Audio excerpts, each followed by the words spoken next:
ಧಿಮಿಕಿಟ ಧಿಮಿಕಿಟ ಭಾಜ ಮೃದಂಗ, ಧಿಮಿಕಿಟ ಧಿಮಿಕಿಟ ಭಾಜ ಮೃದಂಗ, ಬ್ರಹ್ಮ ತಾಳಕರಿ ಗಜಾನನ, ಬ್ರಹ್ಮ ತಾಳಕರಿ ಗಜಾನನ, ಬ್ರಹ್ಮ ತಾಳಕರಿ ಗಜಾನನ, ತಾಂಡವನ್ನ ಕರಿ ಗಜಾನನ, ಗಜ್ಜಸ ಕೋಟಿ ಸುರಗಣದಾದಿ, ಗಜ್ಜಸ ಕೋಟಿ ಸುರಗಣದಾದಿ, ಮಧ್ಯೆ ಶಿವ ಗೌರಿ ಗಜಾನನ, ಮಧ್ಯೆ ಶಿವ ಗೌರಿ ಗಜಾನನ, ತಾಂಡವನ್ನ ಕರಿ ಗಜಾನನ, ಶಂಕರ ಪುತ್ರ ಸುರನರ ಸ್ತೋತ್ರ, ಶಂಕರ ಪುತ್ರ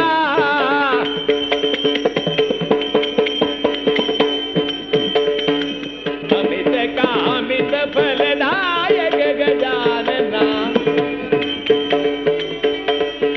ಅಮಿತ ಕಾಮಿತ ಫಲದಾಯಕ ಗಜಾನನ, ತಾಂಡವನ್ನ ಕರಿ ಗಜಾನನ.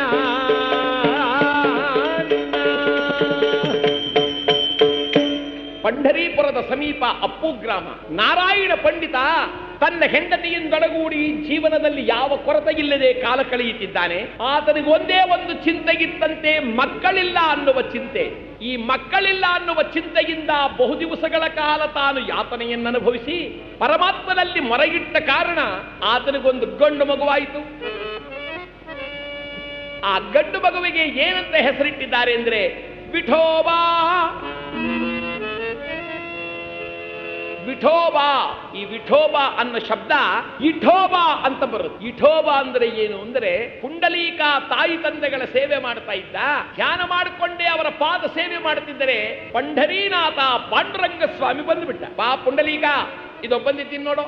ನಮ್ಮ ಗೃಹಸ್ಥ ಧರ್ಮ ಏನು ಹೇಳುತ್ತೆ ಅಂದ್ರೆ ಮನೆಗೆ ಯಾರಾದ್ರೂ ಬಂದ್ರೆ ಅವರನ್ನ ನೆಲದ ಮೇಲೆ ಕೂರಿಸಬಾರದು. ಅಪ್ಪ ನಾನು ತೀರ ಬಡವ, ಮನೇಲಿ ಚಾಪೇನೂ ಇಲ್ವಲ್ಲ, ಏನ್ ಮಾಡ್ಲಿ ಅಂತ ಕೇಳಿದಕ್ಕೆ ಶಾಸ್ತ್ರ ಹೇಳುತ್ತಂತೆ, ಅಪ್ಪ ನಿನಗೆ ಅಷ್ಟೊಂದು ಬಡತನ ಇದ್ರೆ ನೀನು ಹುಟ್ಟಿರುವ ವಸ್ತ್ರದಲ್ಲಿ ಒಂದೇ ಒಂದು ಎಳೆಯ ದಾರವನ್ನ ಹೇಗಾದ್ರೂ ಮಾಡಿ ಕಿತ್ತು ಅದನ್ನ ಹಾಸಿ ಅದರ ಮೇಲೆ ಕೂರಿಸಯ್ಯ, ಎಷ್ಟೊಂದು ಅನುಕೂಲ ಮಾಡಿಕೊಡುತ್ತೆ ನೋಡಿ ನಮ್ಮ ಶಾಸ್ತ್ರ. ಇಲ್ಲಿ ಪುಂಡಲೀಕ ಪಾದ ಒತ್ತಾ ಇದ್ರೆ ಪಾಂಡುರಂಗ ಬಂದ, ಪಾಂಡುರಂಗನ ನೆಲದ ಮೇಲೆ ನಿಲ್ಲಿಸಬಾರದಲ್ಲ ಅಂತ ಆ ಕಡೆ ಈ ಕಡೆ ನೋಡಿದ, ಅಲ್ಲೊಂದು ಇಟಿಕೆ ಬಿದ್ದಿತ್ತು. ಆ ಇಟಿಕೆ ತೆಗೆದು ಬಿಸಾಡ್ದ. ಸ್ವಾಮಿ ಅದರ ಮೇಲೆ ನಿಂತ್ಕೋ.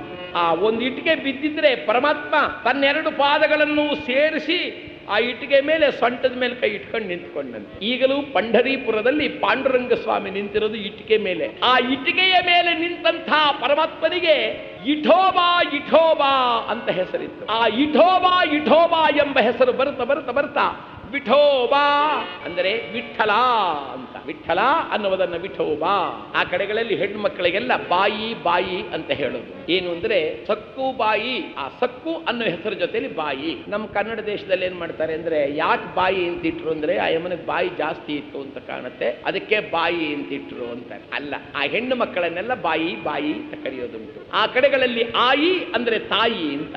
ಆ ವಿಠೋಬನ ಹೆಸರನ್ನೇ ಈತನಿಗಿಟ್ಟರಂತೆ ನಾರಾಯಣ ಪಂಡಿತನ ಮಗನಿಗೆ. ಅವನು 1, 2, 3, 4, 5, 6 ವರ್ಷದವನಾದ. ಪಕ್ಕದಲ್ಲೇ ವಿದ್ಯಾಭ್ಯಾಸಕ್ಕೋಸ್ಕರವಾಗಿಬಿಟ್ಟು. ಆ ವಿದ್ಯಾಭ್ಯಾಸ ಅಂದ್ರೆ ಆಗಿನ ಕಾಲದಲ್ಲಿ ಒಬ್ಬ ತಿಳಿದಂತ ಮಹಾಪಂಡಿತರು, ಒಬ್ಬ ಮುನಿಗಳು ಶಿಷ್ಯರನ್ನ ಕೂರಿಸಿಕೊಂಡು ಪಾಠ ಹೇಳೋ ಅಭ್ಯಾಸ. ಇವರು ಕೂತಿದ್ದಾರೆ, ಪಾಠ ಹೇಳುತ್ತಿದ್ದಾರೆ. ಪಾಠ ಹೇಳುವಾಗ ಓ ಬಂದರು. ಈ ವಿಠೋಬ ಗುರುಗಳನ್ನೇ ನೋಡ್ತಿದ್ದ. ಗುರುಗಳು ಕೇಳಿದ್ರು, ಯಾಕೋ ವಿಠೋಬ ಹಾಗೆ ನೋಡ್ತಿದ್ದೀಯಾ? ಗುರುಗಳೇ, ನೀವು ಓಂ ಅಂತಿದ್ದೀರಾ, ನಾನು ಓಂ ಅಂದ್ಬಿಟ್ರೆ ಅದು ಏನು ಅಂತ ಗೊತ್ತಿಲ್ವಲ್ಲ ಗುರುಗಳೇ ನನಗೆ. ಆಗ ಇವರು ಹೇಳಿದ್ರಪ್ಪ, ಓಂಕಾರ ಪ್ರಣವಾಕ್ಷರ ಕಾಣೋ, ಅಕಾರ ಉಕಾರ ಮಕಾರಗಳ ಸಂಯೋಗವೇ ಓಂಕಾರ. ಅಕಾರ ಉಕಾರ ಮಕಾರಗಳೆಂಬ 3 ಅಕ್ಷರಗಳು ಸೇರಿದ್ದೇ ಓಂಕಾರ. ಸೃಷ್ಟಿ ಸ್ಥಿತಿ ಲಯ ಎಂಬ ಕಾರಣಕರ್ತರ ಅಡಕವಾಗಿರಬಹುದಾದ ಶಕ್ತಿಯೇ ಈ ಓಂಕಾರ. ಅಪ್ಪ, ಓಂಕಾರಕ್ಕೆ ಏನು ಹೇಳ್ತಾರೆ ಅಂದ್ರೆ ಜ್ಯೋತಿಮಯ ರೂಪಂ. ಆ ಓಂಕಾರವು ಜ್ಯೋತಿ ಸ್ವರೂಪ ಅಂತ. ಜ್ಯೋತಿ ಎಂದರೆ ಬೆಳಕು, ಬೆಳಕು ಎಂದರೆ ಜ್ಞಾನ, ಜ್ಞಾನ ಎಂದರೆ ಜ್ಞಾನಾತೀತನಾದ ಪರಮಾತ್ಮ ಕಣೋ. ಇಲ್ಲಿ ಯಾಕೆ ಬಂತು ಈ ಮಾತು ಅಂದ್ರೆ, ಜ್ಞಾನ ಅಂದಾಗ ಈ ಹುಡುಗ ಕೇಳಿದ, ಗುರುಗಳೇ ಜ್ಞಾನ ಪರಮಾತ್ಮ ದೇವರು ಅಂತಿರಲ್ಲ, ಏನವನ್ನ ಸ್ಮರಣೆ ಮಾಡಿದ್ರೆ ಬರೋದು? ಆಗ ಗುರುಗಳೇನ್ ಮಾಡಿದ್ರು, ವಿಠೋಬಾ ಜಗವೆಲ್ಲ ಮಿಥ್ಯಾ ಅವನೇ ಸತ್ಯ. ಏನು ಗುರುಗಳೇ? ಜಗವೆಲ್ಲ ಮಿಥ್ಯಾ ಅವನೇ ಸತ್ಯ, ಜಗವೆಲ್ಲ ಮಿಥ್ಯಾ ಅವನೇ ಸತ್ಯ, ಜಗವೆಲ್ಲ ಮಿಥ್ಯಾ ಅವನೇ ಸತ್ಯ. ಅರಿಯಲಿ ಜಗದೊಳಗೆ ಏನಿಲ್ಲ ಮಗನೇ, ಅರಿಯಲಿ ಜಗದೊಳಗೆ ಏನಿಲ್ಲ ಮಗನೇ, ಭರಿದ ಭ್ರಾಂತಿಯಲ್ಲಿ ತೊಳಲುವೆ ಕೊನೆಗೆ. ಜಗವೆಲ್ಲ ಮಿಥ್ಯಾ ಅವನೇ ಸತ್ಯ, ಕೊನೆಗಾಣಿಸಿ ಹುಡುಕಲು ಏನಿಲ್ಲ ಜಗದೇ, ತೊಳಲುವೆ ನೋಡಲು ನೀನಿ ಜಗದಿ ಬರಿದೆ. ಅಪ್ಪ ಏನಿಲ್ಲ ಕಣ ಈ ಪ್ರಪಂಚದಲ್ಲಿ, ಎಲ್ಲ ಸುಳ್ಳು, ಎಲ್ಲ ನಾಟಕ, ಯಾರಿಗೆ ಯಾರಿಲ್ಲ, ಅವನ ಧ್ಯಾನದಲ್ಲಿ ಕಾಲ ಕಳೆಯುವುದು ಒಂದೇ ಸತ್ಯ. ಆ ವಿಠೋಬನ ಮನಸ್ಸಿನಲ್ಲಿ ಅದು ಕೂತು ಬಿಡುತ್ತೆ. ಅವನಿಗೆ ಚಿಕ್ಕಂದಿನಲ್ಲೇ ವೈರಾಗ್ಯ ಬಂದ್ಬಿಡ್ತು. ಬೇಡ ಈ ಸಂಸಾರ, ಈ ಮನೆ ಮಠ ಹೆಂಡತಿ ಮಕ್ಕಳು ಯಾವುದು ಬೇಡ, ನಾನು ಸನ್ಯಾಸಿ ಆಗ್ಬೇಕು, ಸನ್ಯಾಸಿ ಆಗ್ಬೇಕು, ಸನ್ಯಾಸಿ ಆಗ್ಬೇಕು ಅನ್ನೋ ಹುಚ್ಚು. ವಿದ್ಯಾವಂತನಾದ, ಕೆಲಸ ಕಾರ್ಯ ಇಲ್ಲ, ಎಲ್ಲಂದ್ರಲ್ಲಿ ಸುಮ್ಮನೆ ಕೂತಿರೋ. ತಂದೆ ತಾಯಿಗಳು ನೋಡಿದ್ರು, ಯಾಕೋ ಹಿಂಗಾಗೋದೆ ಮಗನೇ, ಅಮ್ಮ ಏನ್ ಮಾಡ್ಬೇಕಮ್ಮ, ಎಲ್ಲ ಒಂದ್ ದಿವಸ ಇಲ್ಲಿ ಬಿಟ್ಟು ಹೋಗೋದಲ್ವೇ. ನಮ್ಮ ತಾಯಿ ನೋಡಿದ್ಲು, ಓ ನನ್ನ ಮಗ ಹುಟ್ಟತಾಲೆ ಸನ್ಯಾಸಿ ಹುಟ್ಟುಬಿಟ್ಟ, ಇಂಥ ಮಕ್ಕಳು ಹುಟ್ಟೋಕಿತ್ತು, ಹುಟ್ಟದೇ ಇದ್ದಿದ್ರು ಚೆನ್ನಾಗಿತ್ತು. ಒಂದು ದಿನ ಈ ವಿದ್ಯಾವಂತರಾದಂತ ವಿಠೋಬ ಗುರುಗಳಿಗೆ ನಮಸ್ಕಾರ ಮಾಡಿದ. ಗುರುಗಳೇ ನಾನು ಮುಂದಕ್ಕೆ ಏನ್ ಮಾಡ್ಬೇಕು? ಆ ಗುರುಗಳಂದ್ರಪ್ಪ ಇರೋದು ಒಂದೇ ಒಂದು ಕಾರ್ಯ. ಏನು ಗುರುಗಳೇ? ಏನು ಇಲ್ಲ, ದೇಶಾಟನಂ ಪಂಡಿತ ಭಾಷಣಂಚ. ಈ ಮಾತು ಎಲ್ರಿಗೂ ಅನ್ವಯಿಸುತ್ತೆ. ದೇಶಾಟನಂ ಪಂಡಿತ ಭಾಷಣಂಚ. ಒಬ್ಬ ವಿದ್ಯಾವಂತ ಅನಿಸ್ಕೊಂಡ್ರೆ ಅವನು ಹಲವಾರು ದೇಶಗಳನ್ನು ಸುತ್ತಾಡಿದ್ರೇನೆ ಆ ವಿದ್ಯಾವಂತನಿಗೆ ಗೌರವ ಮತ್ತು ಆ ವಿದ್ಯೆಯ ಪ್ರತಿಭೆಯ ಪ್ರಚಾರ. ವಿದ್ಯಾವಂತರಾಗಿ ಒಂದೇ ಕಡೆ ಕೂತು ಬಿಟ್ರೆ ಅವ್ರ ವಿದ್ಯೆ ಯಾರಿಗೂ ಗೊತ್ತಾಗುತ್ತೆ. ಇಲ್ಲಿ ವಿಠೋಬ ತಂದೆ ತಾಯಿಗಳನ್ನೆಲ್ಲರನ್ನು ಸ್ಮರಣೆ ಮಾಡಿದ್ದೆ, ನೇರವಾಗಿ ಹೊರಟಂತೆ. ಆಹಾ ಪಾಂಡುರಂಗ, ಪರಮಾತ್ಮನ ಧ್ಯಾನವನ್ನು ಮಾಡುತ್ತಾ ವಿಠೋಬ ಅನೇಕ ಪುಣ್ಯಕ್ಷೇತ್ರಗಳ ಸಂದರ್ಶನ ಮಾಡ್ತಾ ಬರ್ತಿದ್ದಾನೆ. ಹಾಗೆ ಸಂದರ್ಶನ ಮಾಡ್ತಾ ಬರ್ತಾ ಎಲ್ಲಿಗೆ ಬಂದಿದ್ದಾನೆ? ಚಕ್ರತೀರ್ಥಕ್ಕೆ ಬಂದಿದ್ದಾನೆ. ಚಕ್ರತೀರ್ಥ ಎಂಬ ಕ್ಷೇತ್ರಕ್ಕೆ ಬಂದಿದ್ದಾನೆ. ಆ ಚಕ್ರತೀರ್ಥದಲ್ಲಿ ಸ್ನಾನ ಮಾಡ್ತಾ ಕಣ್ಗಳನ್ನು ಮುಚ್ಚಿ ಕೈಗಳನ್ನು ಜೋಡಿಸಿ ದೇವರ ಧ್ಯಾನದಲ್ಲಿದ್ದರೆ ಪಕ್ಕದಲ್ಲೇ ಒಬ್ಬ ಗೃಹಸ್ಥ, ಆತನ ಹೆಸರು ಸಿದ್ಧ ಪಂಡಿತ. ಆ ಸಿದ್ಧ ಪಂಡಿತ ಎನ್ನುವನು ಸ್ನಾನ ಮಾಡುತ್ತಿದ್ದವನು ತಿರುಗಿ ಈ ವಿಠೋಬನನ್ನೇ ನೋಡಿದ. ಆ ವಿಠೋಬನ ತೇಜಸ್ಸು, ಆ ಬ್ರಹ್ಮಚರ್ಯದ ಕಳೆ, ಆ ಮುಖದಲ್ಲಿ ಆ ವರ್ಚಸ್ಸು ಹಾಗೆಲ್ಲ ಇರುತ್ತಿತ್ತು. ಈಗಲೂ ಇರುತ್ತವೆ, ಇರಲ್ಲ ಅಂತಲ್ಲ, ಸ್ವಲ್ಪ ಹೆಚ್ಚು ಕಡಿಮೆ ಇರ್ತವೆ ಅಷ್ಟೇ. ಇಲ್ಲಿ ತಿರುಗಿ ನೋಡಿದರೆ ವಿಠೋಬ ಓಂ ಅಂತ ನಿಂತಿದ್ದ.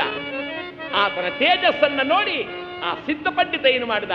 ಅಯ್ಯ ಸ್ವಾಮಿ, ವಿಠೋಬ ಕಣ್ಣು ಬಿಟ್ಟ. ಏನು, ನೀವು ನಮ್ಮೂರಿನವರಲ್ಲ? ಹೌದು, ನಾನು ಪರಸ್ಥಳದವನು. ಹಾಗಾದ್ರೆ ದಯಮಾಡಿ ನನ್ನ ಮನೆಗೆ ಬಂದು ಆತಿಥ್ಯವನ್ನು ಸ್ವೀಕರಿಸಿ ನಮ್ಮನೆಯಲ್ಲೇ ಉಳಿದಿದ್ದು ನಾಳೆ ಹೋಗಬಹುದು, ಆಗಬಹುದು. ಮನೆಗೆ ಬಂದು ಸೇರಿದ ಆ ದಿನ ರಾತ್ರಿ ಸಿದ್ಧ ಪಂಡಿತ ನಿದ್ರೆಯಲ್ಲಿದ್ದಾಗ ಪರಮಾತ್ಮ ಬಂದು ಸ್ವಪ್ನದಲ್ಲಿ ಹೇಳಿದರಂತೆ, ಸಿದ್ಧ ಪಂಡಿತ, ನಿರ್ಮಾಬಾಯಿ ಇದ್ದಾಳಲ್ಲ, ಆಕೆಯನ್ನ ಈತನಿಗೆ ಕೊಟ್ಟು ಮದುವೆ ಮಾಡು. ಇವರ ಗರ್ಭದಲ್ಲಿ ಲೋಕವನ್ನು ಉದ್ಧಾರ ಮಾಡುವ ಮಕ್ಕಳ ಅವತಾರ ಮಾಡ್ತಾರೆ. ಈತ ಏನು ಮಾಡಿದ? ಕೈಗಳನ್ನು ಜೋಡಿಸಿ, ಪರಮಾತ್ಮ ನಿನ್ನಿಚ್ಛೆ. ಬೆಳಗಾಯಿತು. ಬೆಳಗಾದರೆ ವಿಠೋಬನ ಹತ್ರಕ್ಕೆ ಬಂದು ಸಿದ್ಧ ಪಂಡಿತ ಹೇಳ್ತಾನೆ, ಸ್ವಾಮಿ, ನನಗೊಂದು ಸ್ವಪ್ನವಾಯಿತು. ನನ್ನ ಮಗಳು ನಿಮಗಾಗಿ ಹುಟ್ಟಿದವಳಂತೆ, ನಾನು ಆಕೆಯನ್ನು ನಿಮಗೆ ಕೊಟ್ಟು ಮದುವೆ ಮಾಡಬೇಕಂತೆ, ದಯಮಾಡಿ ಮದುವೆ ಮಾಡ್ಕೊಳ್ಳಿ. ಅವನಕ್ಕ ಮದುವೆ ಅಲ್ಲ, ಮಗಳನ್ನು ಕೊಟ್ಟು ಮದುವೆ ಮಾಡೋಕೆ ಈ ಉಪಾಯ ಮಾಡ್ತಾ ಇದ್ದೀಯ ನೀನು. ನಾನು ಮದುವೆ ಬೇಡ, ಸಂಸಾರ ಬೇಡ ಅಂತ ನಾನಂತಿದ್ರೆ ಮದುವೆ ಅಂತೆ. ನೋಡ್ರಿ, ಅದ್ಯಾವ ದೇವರು ನಿಮಗೆ ಸ್ವಪ್ನದಲ್ಲಿ ಬಂದು ಹೇಳಿದ್ನೋ ಆ ದೇವರು ಬಂದು ನನಗೂ ಹೇಳಿ ಮದುವೆ ಆಗ್ತೀನಿ ಹೋಗ್ರಿ. ಎಂತ ವಿಚಿತ್ರ ಪ್ರಸಂಗ. ಬಂದು ಹೇಳಿ ಹೋಗ್ರಿ ಅಂದ್ರೆ ಆ ದಿನ ರಾತ್ರಿ ಮಲಗಿದ್ರೆ ವಿಠೋಬನ ಸ್ವಪ್ನಕ್ಕೂ ಪರಮಾತ್ಮ ಬಂದ. ಅಪ್ಪ, ಆಕೆಯನ್ನು ಮದುವೆಯಾಗು, ನೀನು ಗೃಹಸ್ಥನಾಗು, ಲೋಕದಲ್ಲಿ ಆದರ್ಶ ಪುರುಷರು. ಅಷ್ಟು ಮಾತ್ರವಲ್ಲದೆ ನನ್ನ ಅಂಶವೂ ನಿಮ್ಮ ಗರ್ಭದಲ್ಲಿ ಜನನವಾಗುತ್ತೆ. ಎದ್ದು ಈತ ಅನುಮಾನ ಪಟ್ಟ, ಯಾಕೆ ಹೇಳಪ್ಪ ನಾನು ಈ ಮಾತನ್ನ, ಏನೇನೋ ಅಂದ್ಬಿಟ್ನಲ್ಲ. ಬಂದ ಆತನ ಕೈ ಜೋಡಿಸಿ ಕೇಳ್ತಾನೆ, ಸ್ವಾಮಿ, ನನ್ನ ತಪ್ಪಾಯ್ತು, ನಿನ್ನೆ ರಾತ್ರಿ ನನ್ನ ಸ್ವಪ್ನದಲ್ಲೂ ಪರಮಾತ್ಮ ಬಂದು ಹೇಳಿದ, ಆಗಬಹುದು ಆಗಬಹುದು ಎಂದರೆ ಸಿದ್ಧ ಪಂಡಿತ ಅಪ್ಪು ಗ್ರಾಮಕ್ಕೆ ಬಂದು ಅವರ ತಂದೆ ತಾಯಿಗಳನ್ನು ಕರ್ಕೊಂಡ್ಬಂದಿದ್ದೆ. ತನ್ನ ಮನೆಯಲ್ಲೇ ವಿಜೃಂಭಣೆಯಿಂದ ಮದುವೆ ಮಾಡಿಬಿಟ್ಟ. ಆ ಎಮ್ಮ ಎಂಥವಳು ಅಂದ್ರೆ ಗಂಡನ ಎದುರಿನಲ್ಲಿ ಚರಗನ್ನು ಕೈಯಲ್ಲಿ ಹಿಡಿದು ತಲೆ ತಗ್ಗಿಸಿ ಗಂಡನ ಪಾದವನ್ನೇ ನೋಡಿ ಮಾತನಾಡುತ್ತಿದ್ಲಂತೆ. ತಲೆ ಎತ್ತಿ ಗಂಡನ ಮುಖವನ್ನು ನೋಡಿದವಳು ಅಲ್ಲ ಆ ಎಮ್ಮ. ಅಂಥ ಮಹಾಸಾಧ್ವಿ ನಮ್ಮ ದೇಶದಲ್ಲಿ ಈಗಲೂ ಇದ್ದಾರಂಥವರೆಲ್ಲ. ಗಂಡನಿಗೆ ಒಂದು ಮಾತಾಡಿದ್ರೆ ಆತನ ಮನಸ್ಸಲ್ಲಿ ನೊಂದು ಹೋಗುತ್ತೋ ಅಂತ ಆತನ ಮನಸ್ಸು ನೋಯದಂತೆ ಮಾತನಾಡೋರು ಬಹುಜನ ಇದ್ದಾರೆ. ಸಿದ್ಧ ಪಂಡಿತನ ಮಗಳಿಗೂ ವಿಠೋಬನಿಗೂ ವಿವಾಹವಾಗಿದೆ. ಕಾಲ ಕಳೀತಾ ಇದೆ. ಮಾಸ ಒಂದು, ವರುಷ ಒಂದು, 2, 3, 4 ಕಳೆಯೇ. 1 ತಿಂಗಳಾಯಿತು, 1 ವರ್ಷವಾಯಿತು, 2 ವರ್ಷವಾಯಿತು, 3, 4 ವರ್ಷವಾಯಿತು, ಮಕ್ಕಳಾಗಲೇ ಇಲ್ಲ. ಈ ವಿಠೋಬನ ಮನಸ್ಸಿನಲ್ಲಿ ಏನು ಬಂದ್ಬಿಡ್ತು, ಯೋ ಮೋಸವಾಯಿತು, ನನಗೆ ನಾನು ಸನ್ಯಾಸಿ ಆಗಬೇಕು ಅಂತಿದ್ರೆ ಎಲ್ಲ ಸೇರ್ಕೊಂಡು ನನ್ನ ಸಂಸಾರದಲ್ಲಿ ತಂದಿರಿಸಿಬಿಟ್ರು. ಮತ್ತೆ ನನಗೆ ಸ್ವಪ್ನವಾಯ್ತಲ್ಲ, ಆಹಾ, ನನಗೆ ಅರಿವಿಲ್ಲದೆ ನನ್ನ ಮನಸ್ಸಿನ ಯಾವುದೋ ಮೂಲೆಯಲ್ಲೆಲ್ಲೋ ಒಂಚೂರು ಆಸೆ ಕೂತಿತ್ತೋ ಏನೋ, ಹೆಣ್ಣಿನ ಮೇಲಿನ ವ್ಯಾಮೋಹ. ಆ ವ್ಯಾಮೋಹ ನನಗೆ ಸ್ವಪ್ನವಾಗಿ ಬಂದು ಕಾಡಿಬಿಡ್ತು. ನಾನು ಈ ಸಂಸಾರದಲ್ಲೇ ಬಿದ್ದೋದಾಡ್ಬೇಕಲ್ಲ, ನನಗೆ ಇಚ್ಛೆಗಿಲ್ವಲ್ಲ ಈ ಸಂಸಾರ. ನೇರವಾಗಿ ಹೆಂಡತಿ ಹತ್ರ ಬಂದಿದ್ದಾಳೆ. ದೇವಿ, ಆ ಅಮ್ಮ ಗಂಡನ ಮುಂದೆ ತಲೆದು, ಏನ್ ಸ್ವಾಮಿ, ನನಗೆ ಸಾಕಾಗಿದೆ ಕಣೆ ಈ ಸಂಸಾರ, ನನಗೆ ನೀನು ಅನುಮತಿ ಕೊಟ್ರೆ ನಾನು ಸನ್ಯಾಸಿ ಆಗ್ತೇನೆ. ಗಂಡ ಬಂದು ಹೆಂಡತಿ ಹತ್ರ ಸನ್ಯಾಸಿ ಆಗ್ತೇನೆ ಅಂದ್ರೆ ಆ ಹೆಂಡತಿ ಗತಿ ಏನಾಗಿರ್ಬೇಕು? ಆ ಅಮ್ಮ ನಿಂತುಕೊಂಡವಳು ಹಾಗೇ ಕಣ್ಣಲ್ಲಿ ನೀರು ದಳದಳದನ್ನೇ ಬಂದು ಬಿಡ್ತಾವ. ಆ ಕಣ್ಣೀರನ್ನು ಸುರಿಸ್ತಾ ಗಂಡನಿಗೆ ಕೇಳ್ತಾಳೆ, ಏಕ್ ಸ್ವಾಮಿ, ನಾನೇನಾದರೂ ನಿಮ್ಮ ಮನಸ್ಸಿಗೆ ನೋವಾಗುವ ತರದಲ್ಲಿ ನಡ್ಕೊಂಡೆ, ಅಥವಾ ನನ್ನ ಆಚಾರ ವಿಚಾರಗಳಲ್ಲಿ ನಿಮಗೇನಾದರೂ ಬೇಸರವಾಯಿತೆ?